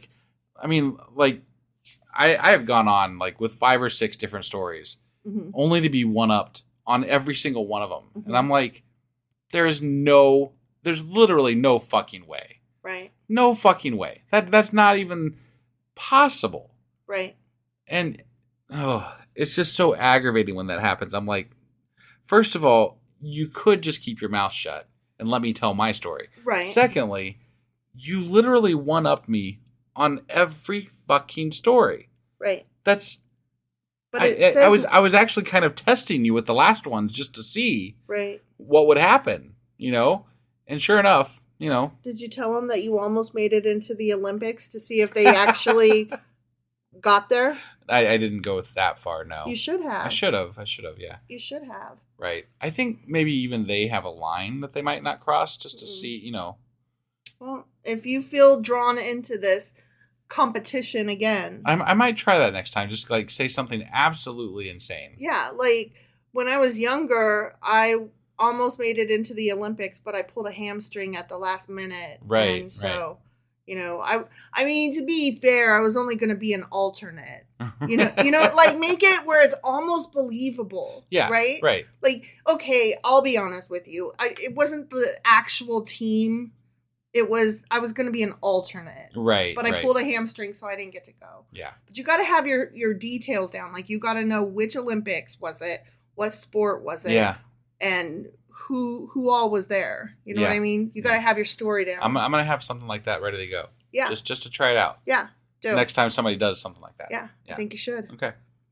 Through patience, a ruler can be persuaded, and a gentle tongue can break a bone.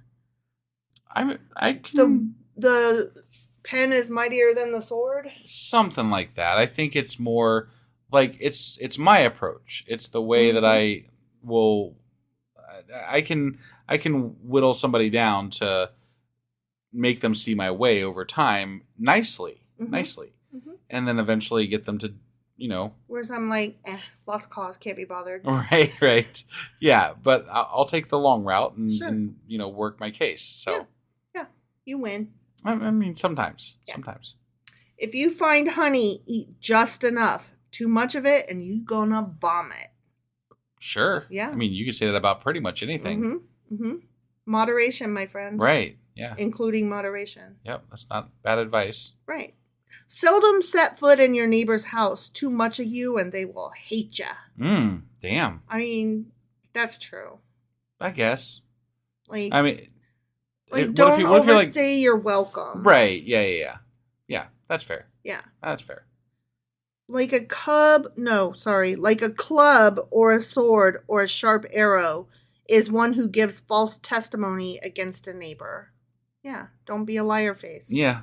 Don't be an ass. But again, they just said, they kind of contradicted that a little bit. No, the other one was don't say anything. Right. This one is don't bear false witness. Yeah. Right. Like, don't lie on them. Don't make up a story, but nor do you need to outright tattle on them either. Right. Okay. Like a broken tooth or a lame foot is reliance on the unfaithful in a time of trouble. Yeah, that's true. That is true. Okay. Like, did you ever have a time when you asked somebody for help or you asked for a favor or something and you kind of assumed that the answer would be yes and then the answer was no and you were like, oh. I mean, I think you've run into that more than I have. Mm-hmm. I don't know. I maybe it's because I'm a man. I don't know. But it tends to be when I ask people for help, I get it.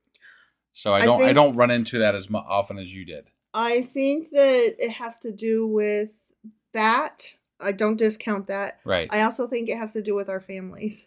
Sure. Your family is a lot different from mine. Right.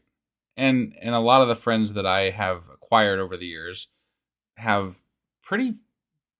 have a lot of loyalty to me, it seems like. They do. They follow you. Yeah. From one job to the next even. Right. You collect people, which I do. I love about you. It's really cool because you have your own friends, I have my own friends, and then we have our friends together.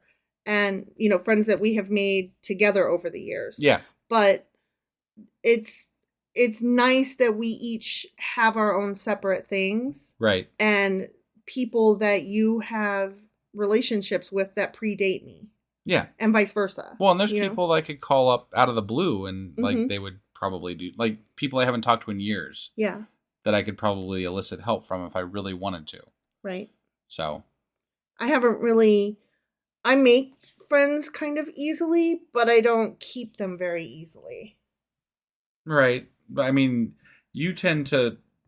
My friends are more situational. I mean, my best friend has been my best friend for like over 10 years, like probably 15 years now. Right.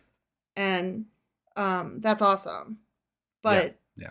And we've had to work at our friendship. Sure. Because there's been times when one of us was going through stuff and we didn't talk for several months, and it wasn't like avoiding each other, it just life happens. And then like we had to make the effort, which I'm not good at, but we had to make the effort to contact the other one when it might have felt awkward to do so. Sure. And now we understand that we can go through that if we need to.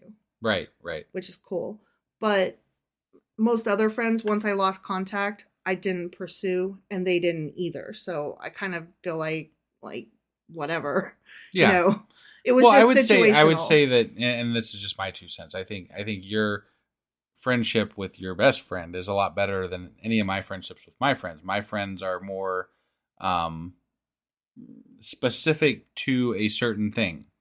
Like this friend is going to come over and do that, or this friend's going to come over and do this, or what have you. Like, it's we have our set activity that we do, and that's what we do. Okay, I see. You see what I'm saying? Yeah. So and they're all very reliable and very good friends. But I would say you have a deeper connection with your friend than I do. Sure. So I mean, I could cry on my friend's shoulder. I don't know that you would necessarily call up any of your guy pals. No. To cry on their shoulder. No. But probably not. But you've got. I guess I could. You've got a couple though that would commiserate and would definitely come hang out with you and see through your hard times. For sure. So for sure. Yeah. I don't know how we got off on that. Yeah, that was a long tangent there. My bad. Like one who takes away a garment on a cold day, or like vinegar poured on a wound, is one who sings songs to a heavy heart. Okay. One who takes away a garment on a cold day, or pours vinegar on a wound. Is that correct? Yeah. Is what now? One who sings songs to a heavy heart. That doesn't sound like These don't go that doesn't together. that doesn't match up to me. Because I think if you sing songs to a heavy heart, that's helpful, right? Well, I would think so. And if you pour vinegar on a wound, it hurts, but vinegar is cleansing, right? Maybe, probably. I mean, that's the way I was leaning. That's the way I'm going to think of it. But taking away garments on a cold day is not. That doesn't sound good. So I'm not. Maybe I'm misunderstanding one of the steps here. I don't really know. Yeah, I'm not either. So let's pass. Pass. If your enemy is hungry, give him food to eat. If he is thirsty, give him water to drink, or a beer, whichever's more appropriate. Sure, yeah. In doing this, you will heap burning coals on his head. What? Whoa, what? Killing them with kindness. And the Lord will reward you. Killing them with kindness. I don't really want to put burning coals on anybody's head. Right. But that's not what they actually mean. No, obviously. Okay. It's just that threw me for a minute because they're like, be nice and give people what they need, and by doing so, you will murder them hard with fire. It's how I get extra nice to people that are shitty with me. And then I kill them with kindness and make them like me by the end of it. Yeah. Even though maybe I didn't treat them as well as some other people I might have treated better. Right. That's all. I didn't follow it at first. Sure. See, okay. It made sense to me because it's something that I actually do. Right. No, I get it now. But as I was reading it, I didn't take in all the words. So if your enemy is hungry, give him food to eat. I didn't read the word enemy in my head. Okay. So it's just like, yeah, someone's hungry, give them food. Someone's thirsty, give them water. Okay. So that's why I was like, wait, what? Burning coals? Hold on. But now I just reread it and I'm like, oh, your enemy. Okay. That's the word. That's the important part that was missing there. Yeah. Sorry. Yeah. You know how sometimes I think I've given you that advice on dealing with certain people. Yes, you have. In the recent, past here. The recent, the last 10 years? Sure, yeah. Is that what you're... Sometime in that time frame, yeah, definitely. Mm-hmm. Okay. Anyway, like a north wind that brings unexpected rain is a sly tongue which provokes a horrified look. Yeah, I guess that's what that is. That's okay. Right. We'll just accept that one at face value. Sure. Yeah. Better to live on a corner of a roof than to share a house with a quarrelsome wife. There it is again. Yeah. Because that bitch going to quarrel ya. I think we already went into depth about that one. Yeah, it was like 2 episodes ago. Like cold water to a weary soul is good news from a distant land. Sure. Yeah. That makes sense. Yeah. I get down with that. Yeah. Sure. Like a muddle. These are all synonyms or metaphors or similes. Similes. Is that the one? Similes. You're the English major here, so. These are similes. Okay. Yeah. All right. So that is how they are different from the other ones. They are not psalm-like, though. Got it. So I apologize. No, they're not, because it's not good versus bad, necessarily. It's just like, this is like this. No. No. I said they're not psalm-like, meaning they're not. The psalms were like poems. You're thinking of the first Solomonic things, which was the good is good, bad is bad. Okay. Yeah. All right. I'm correcting you here. Got it. Sorry. Okay. Like a muddied spring or a polluted well are the righteous who give way to the wicked. So you're shitty if you give way to the wicked, huh? What if they're just being really wicked that day and you just be like, dude, fine, whatever. I'm not following it, I guess. What?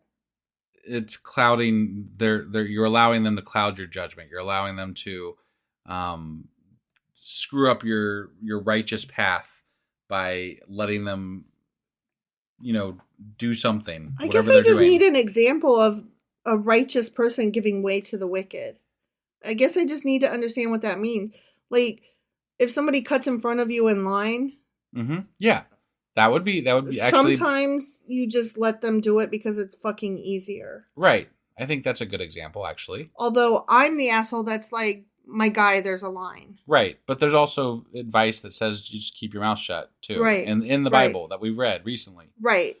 I mean, it really depends on the situation. Sometimes I'm like, no, get to the back of the line. Right. And other times I'm like, whatever. Sure. I can't be bothered. It is not good to eat too much honey, nor is it honorable to search out matters that are too deep. Wow. Okay. You don't need to worry about it. I mean, they covered the not eating too much honey earlier and they in this chapter. They also talked already about don't worry your pretty little head over shit. The kings and the judges got it. Yeah, they got that shit. Yeah. Yeah. You just keep it simple. You go be common. Right. Like a city whose walls are broken. Oh, let me start that again. That'd be like Jericho. Mm-hmm, yeah. Mm-hmm. Like a city whose walls are broken through is a person who lacks self-control. Like a bull in a china shop. Okay. Right? Sure. I guess. I mean, I'm guessing it's you're letting the enemies in if your walls are broken, right? Yeah. So it's essentially the same thought. If you, what was the analogy again? You lack self-control. Oh, you lack. Okay. So you're letting that bad in, I guess. Right. Or whatever. Okay. So not like a bull in a china shop. Not really. No, I don't think it's them destroying the wall. It's you're letting something happen. You're letting something in that you shouldn't. Right. So you should control yourself. Sure. Okay. That's it. That's it? Yeah. These are kind of silly. That was the end? That was the end. Okay. Yep. All right. Well, that was Proverbs chapter 25. Sure as fuck was. And we won't be back tomorrow because tomorrow is Saturday. Correct. And we will be back on Sunday with a... Sacrilegious Book Club. That's right. And then we will be back on Monday with... Proverbs Chapter 26. And Sunday night, you will be putting out your weekly wrap-up. And I'm gonna do my damnedest to get it done on time this time and try to remember to actually fucking do it because I suck at it. You really do. I get it out eventually. You do get it out. But I do suck at it. It's kind of like one might call you constipated. Is that what they might call me? I mean, sometimes it sticks there, but then eventually you get it out. Yeah, I guess that could be an apt analogy. Yeah. Right? Yeah. Yeah. All right. Well, that being said, we'll see you guys. Yep. Bye.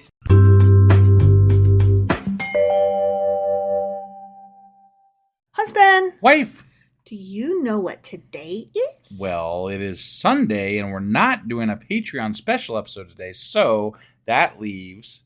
Sacrilegious Book Club! Right. And what are we covering today?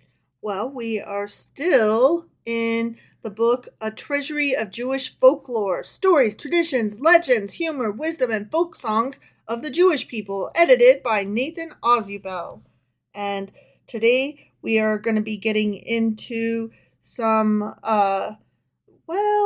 fools and stuff like that. Fools, eh? Yeah. I'll get a little more into it when we get into the show. They must have gone for those honey-lipped women or something. Yeah, they did. Taking the wrong path somewhere. They did. They did not choose the side of wisdom. Got it. Yeah.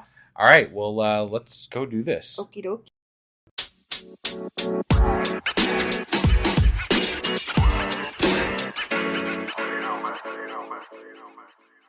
Okay, so Sacrilegious Book Club. That's the one. Yeah. And okay, so part 1 was Jewish Salt. Yeah. Part 2 was Heroes. Okay. We are in part 3, the Human Comedy. Okay. We're in chapter 1, Fools? Droll characters. Droll characters. Mm-hmm.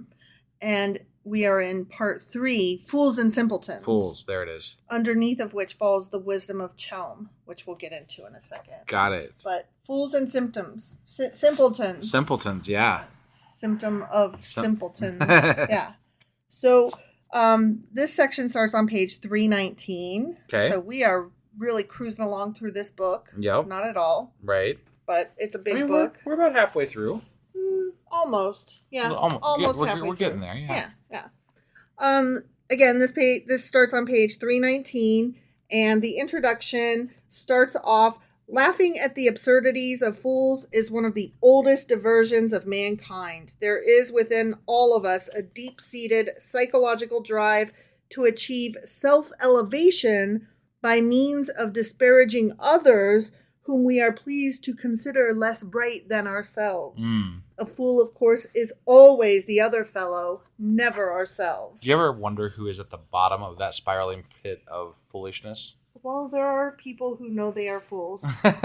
And I didn't really pick any of those stories because they were beyond dumb. Got it. There are okay stories in which they're like, no, that's me, I'm the dumb. Got it. Yeah. Things like somebody says, I'm the guy, but he means it. Bad example. I can't do it. I can't do it justice. Okay. I cannot do it justice. Got it. It's the one where they go home and they quote the guy, but they quote him as though, just never mind. Cut all this out. I can't do it. I'm the fool. I'm the fool. Okay? Okay. All right. So, this goes on with a modern Jewish saying that says, it is better to hear the rebuke of the wise than for a man to hear the song of fools. Okay. Which that comes from the Bible. Yeah, like we've that heard sounds that. very similar to what we're reading right now, actually. Right. That's why I was like, oh, this is a good saying. Yeah. Because I'm pretty sure that came straight out of like Proverbs. Yeah. Right? However, there is still another tradition about fools among the Jewish. Okay. It, on the contrary, is not scornful, but understanding and compassionate. Like when Jeremiah, whom we have not quite gotten to yet, he's a prophet, he says, let not the wise man glory in his wisdom. And that attitude leads to the saying, all wise people act foolishly sometimes. I would agree with that. Yes. Yeah. And I love this little example story that's written right into the introduction. There's a whimsical little story in the Talmud about a man who had left a will stipulating, my son shall not receive his inheritance until he becomes foolish. The rabbinical judges were confounded by this clause. What on earth could it mean? So they decided to call on the astute Rabbi Joshua ben Korah. This was in the 2nd century A.D., in order to ask his advice in the matter. When they entered the rabbi's house, they drew back in amazement. There on the floor, crawling on all fours, was Rabbi Joshua. With a cord in his mouth and his little son astride him, he was playing the time-honored game of horsey. When Rabbi Joshua regained his dignity and listened to the rabbi's question about the will, he could not contain his mirth. My masters, he laughed, I have given you a concrete illustration of your case. Know that everyone becomes foolish as soon as he has children. That is true. Right? You never act sillier than when you are trying to make a child laugh. Right. Or when you are enjoying the company of a child. Right. Yeah. So I thought that was pretty great. Yeah. So the introduction goes on to talk a little bit about this little town called Chelm, which I'll get into when we reach that section. Okay? Yeah. Here is the first little story that falls under this section. It's on page 321, and it's called What Makes a Fool? And to me, this really just tells the whole story. Okay. A fool went to the rabbi and said, I know I'm a fool, Rabbi, but I don't know what to do about it. Please advise me what to do. Ah, my son, exclaimed the rabbi in a complimentary way. If you know you're a fool, then you surely are no fool. Then why does everybody say I'm a fool? Complained the man. The rabbi regarded him thoughtfully for a moment. If you yourself don't understand that you're a fool, he chided him, but only listen to what people say, then surely you are a fool. So basically, you are whatever you believe. Sure. And if what you believe is based on what other people say, then, you know, you're a fool. You deserve the insult. Right.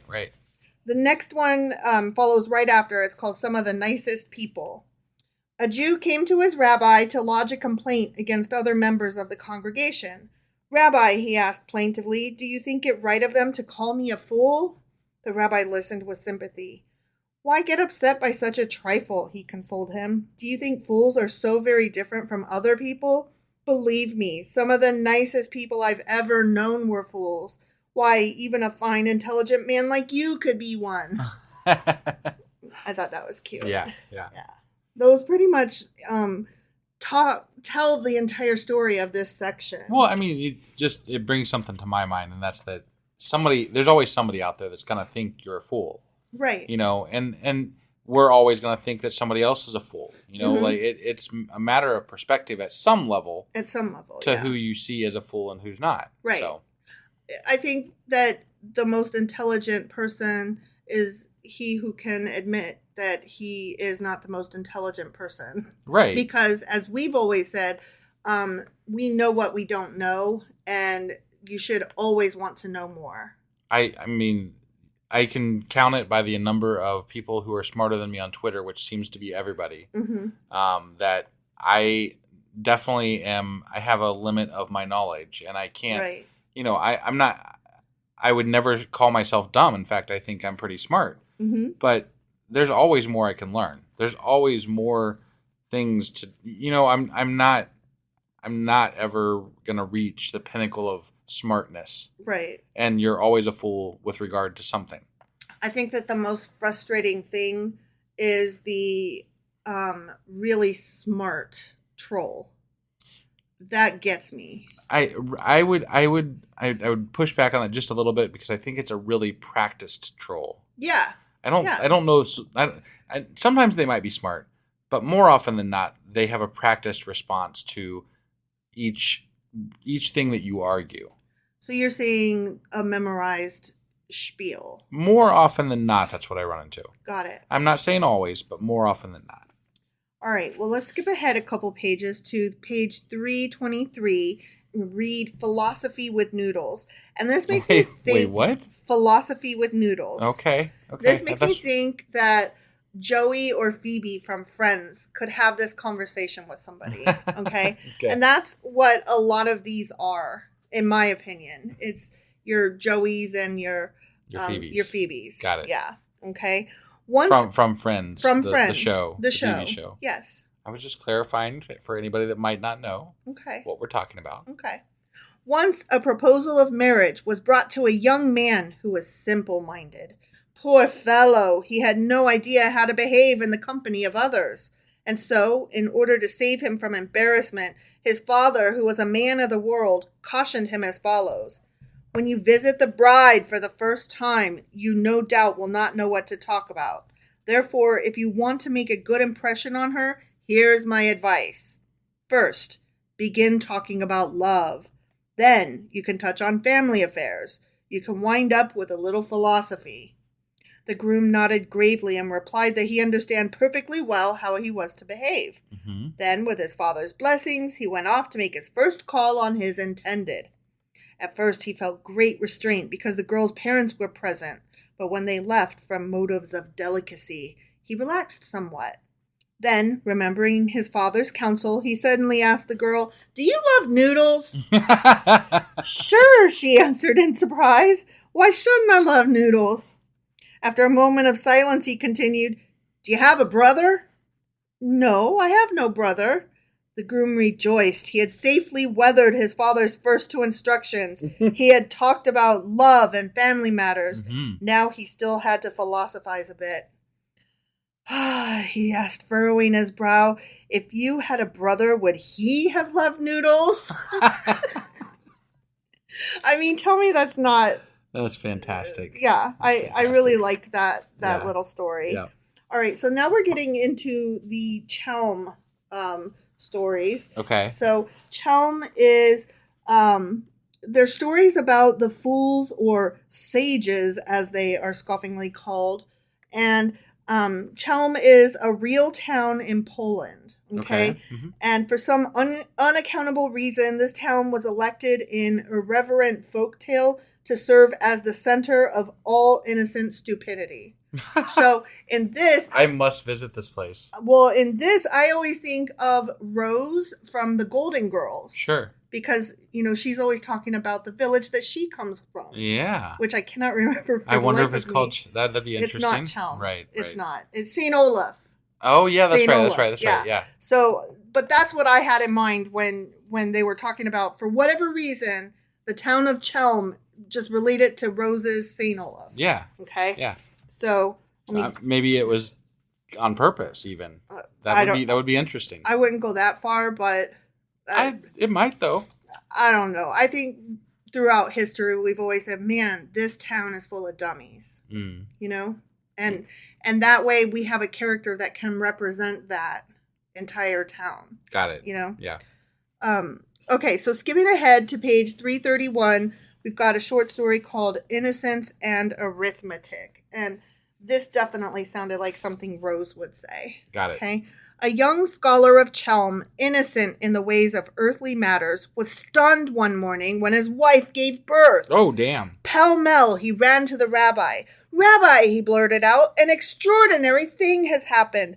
Please explain it to me. My wife has just given birth, although we have been married only 3 months. How can this be? Everybody knows it takes 9 months for a baby to be born." It sure does. We do know that, don't we? Yeah. Even the fool knew it. Right. The rabbi, a world-renowned sage, put on his silver-rimmed spectacles and furrowed his brow reflectively.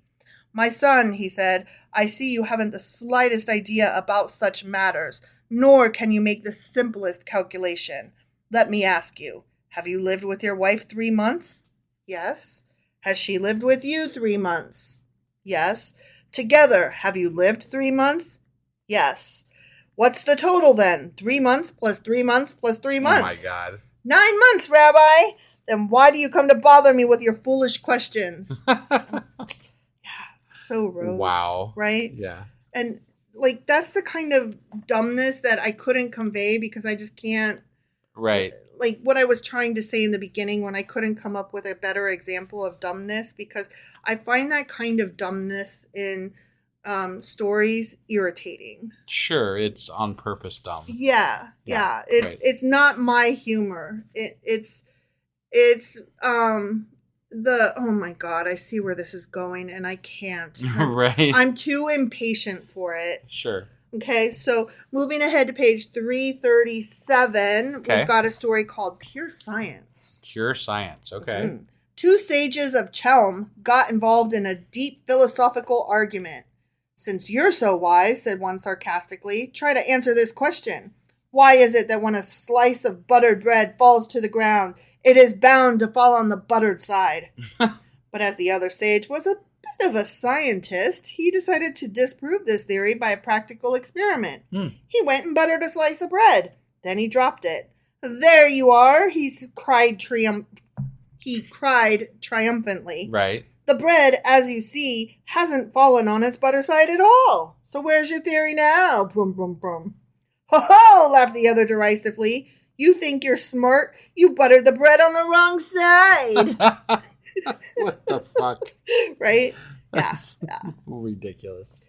All right. Next we have Overcoming Messiah. And that's just the very next one. So we're still on page 337. Okay. Itzig, the landowner, a leading citizen of Chelm, startled his wife Chashi by storming into the house with the news that the Messiah was coming. Was at that very moment only a few hours' journey from Chelm. But the news somewhat dismayed Itzig somewhat. "I have only recently built this home," he said, "and have invested our funds in cattle. And besides, I have just finished sowing our crops." I hate it when the coming Messiah, interferes with that. Right, Yeah. right. Chashi calmed him, declaring philosophically, "Don't worry. Think of the trials and tribulations our people have met and survived. The bondage in Egypt, the wickedness of Haman, the persecutions and pogroms without end. All of these the good Lord has helped us overcome. And with just a little more help from him, we will overcome the Messiah too." Like, way to lose the needle, Right, yeah. Like, lose the thread is what I meant to say. Yeah, I was like, what did you just say? Lose something. Yeah, you lost. Yeah. I lost my brain. Okay, so the next page, 338, we've got the Worriers of Chelm. Okay. The people of Chelm were worriers, so they called a meeting to do something about the problem of worry. A motion was duly made and seconded to the effect that Yossel, the cobbler, be retained by the community as a whole to do its worrying, and that his fee be 1 ruble per week. So they're going to let him do the worrying. He's going to do all the worrying, yeah. Right. Which, that reminded me of The Giver, where they have one person do all the stress for the entire community. Got it. And that's a book/movie, is that right? It's a book that was, yes, adapted into a not as good as it could have been movie. Right. Got it. The book was wonderful. Sure. I think by Lois Lowry, if I'm correct. Sounds right. Maybe. But it's really good book. Okay. But anyway, the motion was about to carry, so they were about to agree that this guy the cobbler, is going to do the worrying for them. Right. And get paid for it. Sure. The motion was about to carry, all speeches having been for the affirmative, when one sage propounded the fatal question. If he also earned ₹1 a week, what should he have to worry about? Indeed. The next story is on the next page, called 339, The Discreet Shamus. A man died suddenly in Chelm while doing business in the marketplace. So the rabbi sent the shamus to the dead man's wife. Be careful, he cautioned him, and break the news to her as gently as possible. Okay? Yep. The shamus knocked. A woman came to the door. Does the widow Rachel live here? He asked. Oh, my God. I'm Rachel, and I live here, replied the woman, but I'm no widow. Ha ha! Laughed the shamus triumphantly. How much do you want to bet you are? Oh, my God. And that reminds me of a little story of my own. Do you recall that I said I'm a fool? What? Do you recall that I said I am a fool? I guess. I fuck shit up. Sure. I'm a dum-dum. Right. Yeah. Okay, so one time last week, I was at my best friend's house, and one of the family had just purchased a new set of pajamas for their little one that I babysit. Yeah. Oh, you know this story. Yeah, so yeah. yes, I am a fool, am I not? Yes. So these pajamas were made of the softest material, like some kind of spandexy. What is that stuff called? But it feels like a very thin velvet. It's so fucking soft, right? Yeah. And so they're like, they're trying to keep it secret from the little guy, the toddler, because it's going to be one of his eventual birthday or Christmas presents. Right. So, they're covertly, passing Discussing the package around right, and passing it, using words like night clothingses or, PJs, like not saying the word pajamas or jammies. Right. So it comes to me and I'm feeling them and I'm like, oh my God, I wish I had pajamas like these. And everybody in the room, like, it was like a record scratch. They stopped. Their eyes got big. They all turned and looked at me like, what the fuck is wrong with you? And that is when, my friends, I just sat up straight and I carried on conversation by saying, once when I was a child, I was playing Pictionary with my family, and my dad was drawing something so that my mom and my sister had to guess what it was, and I was on his team, so I looked at his horrible, abysmal drawing, and I said, but Daddy, that doesn't look like a pretzel. And that's exactly the kind of person that I am, which is why I always tell people, do not tell me your secrets. I will inadvertently blab them to the world. Right. So, yeah. Fool indeed. All right. Well, that was all we have today for the Jewish folklore. Sacrilegious Book Club. That's right. Yes. Ooh, and next time we'll be getting into schlamils and schlamazels. That sounds interesting. Yeah, it's just more fools. Oh, okay. Yeah. All right. Yeah, more fools and simpletons and stuff like that. Got it. Well, as soon as we get this one up, I will be getting the weekly replay ready, which will be coming out shortly after this comes out. And then on Monday, we will be back with the new Proverbs. The new Proverbs. Yeah, whichever number that is. I want to say it's like 26 or 7. I think it's 26, actually. Yeah. I think that's right. Yeah, that sounds about right. Yeah. So we will see you guys then. Yep. Bye.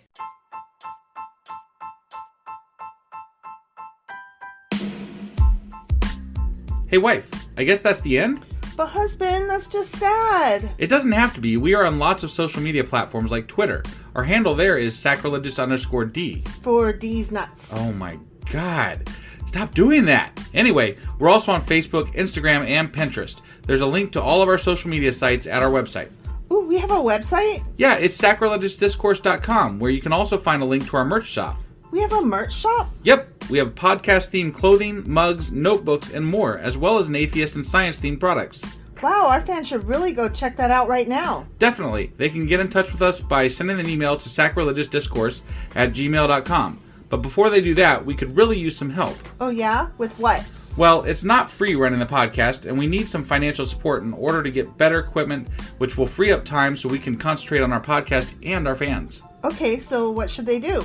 Head over to patreon.com/sacrilegious discourse and sign up as a contributor on our podcast.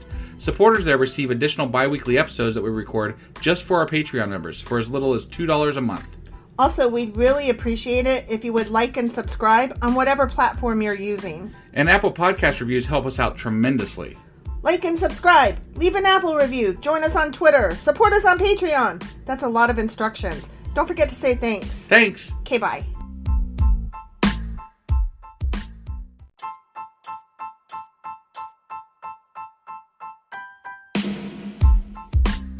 Hey wife, I guess that's the end? But husband, that's just sad. It doesn't have to be. We are on lots of social media platforms like Twitter. Our handle there is sacrilegious_D. For D's nuts. Oh my god. Stop doing that. Anyway, we're also on Facebook, Instagram, and Pinterest. There's a link to all of our social media sites at our website.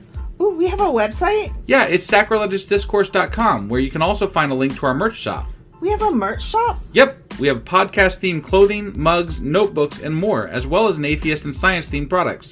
Wow, our fans should really go check that out right now. Definitely. They can get in touch with us by sending an email to sacrilegiousdiscourse@gmail.com. But before they do that, we could really use some help. Oh yeah? With what? Well, it's not free running the podcast, and we need some financial support in order to get better equipment, which will free up time so we can concentrate on our podcast and our fans. Okay, so what should they do? Head over to patreon.com/sacrilegious discourse and sign up as a contributor on our podcast. Supporters there receive additional bi-weekly episodes that we record just for our Patreon members for as little as $2 a month. Also, we'd really appreciate it if you would like and subscribe on whatever platform you're using. And Apple Podcast reviews help us out tremendously. Like and subscribe. Leave an Apple review. Join us on Twitter. Support us on Patreon. That's a lot of instructions. Don't forget to say thanks. Thanks. Okay, bye.